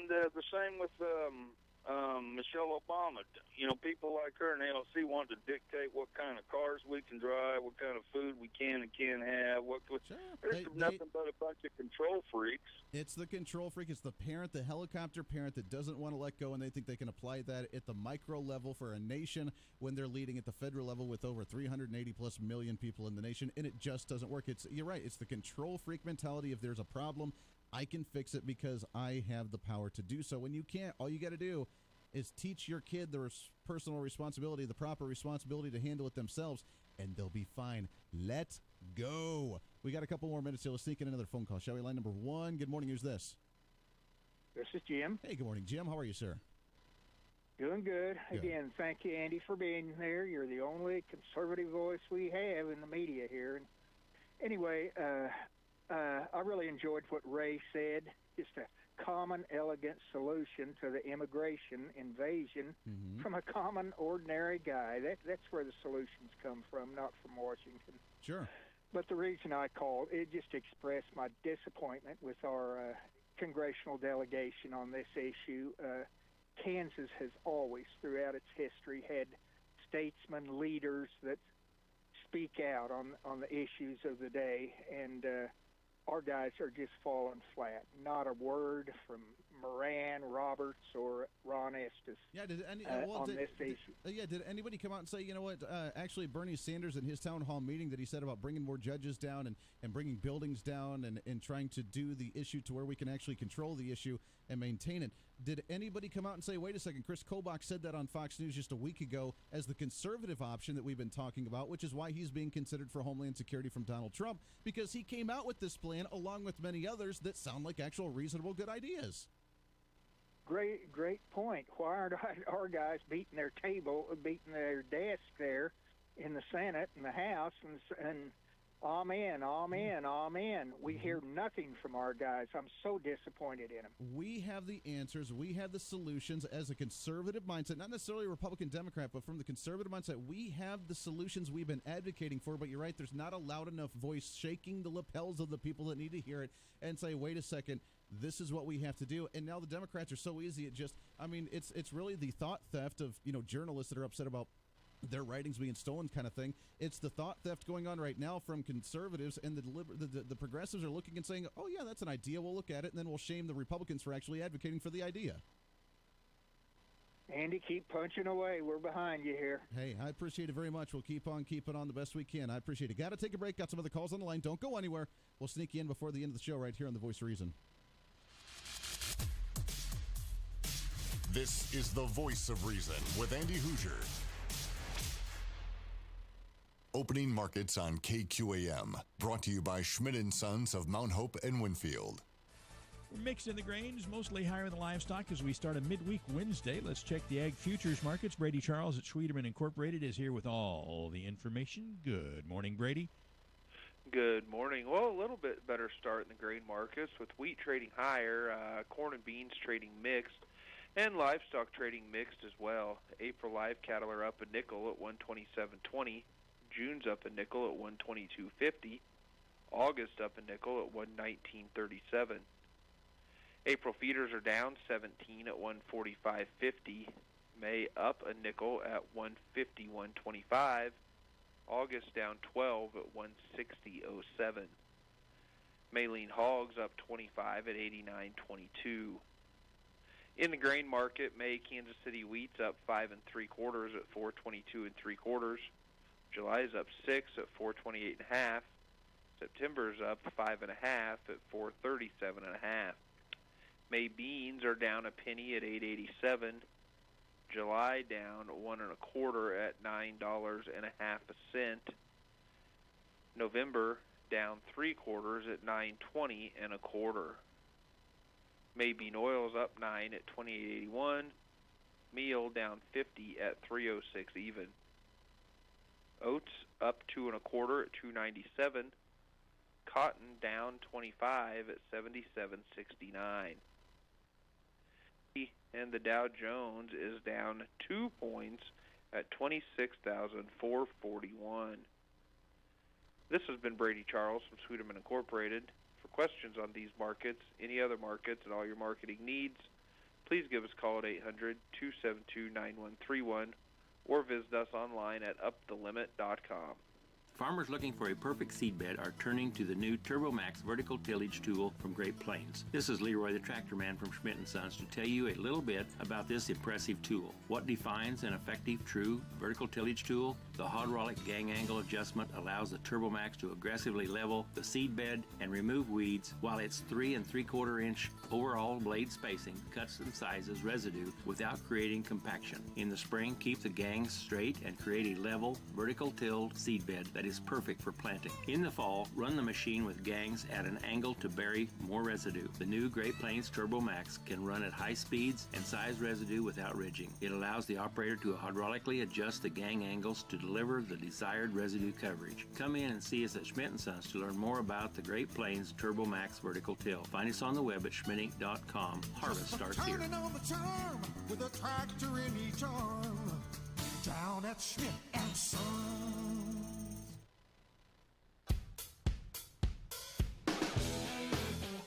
Got about 45 seconds left of the program as we wrap up the program today on a Wednesday. It's been a fast one. Let's go to it. Line number 2. Good morning. Who's this?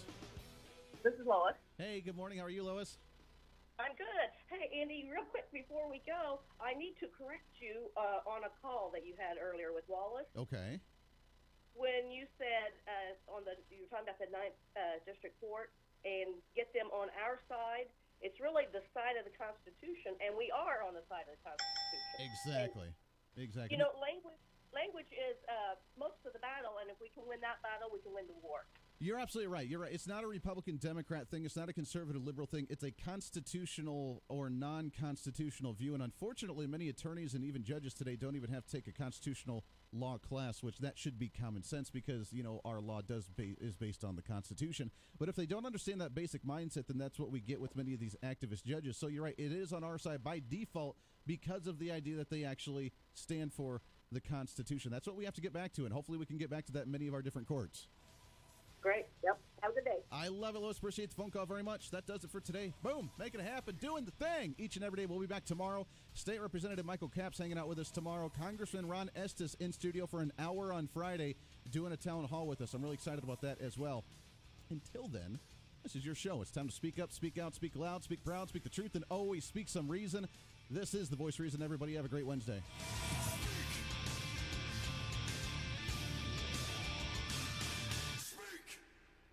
Every day, thousands of vehicles travel the streets of Wichita. And at Affinity Automotive, we care about making sure your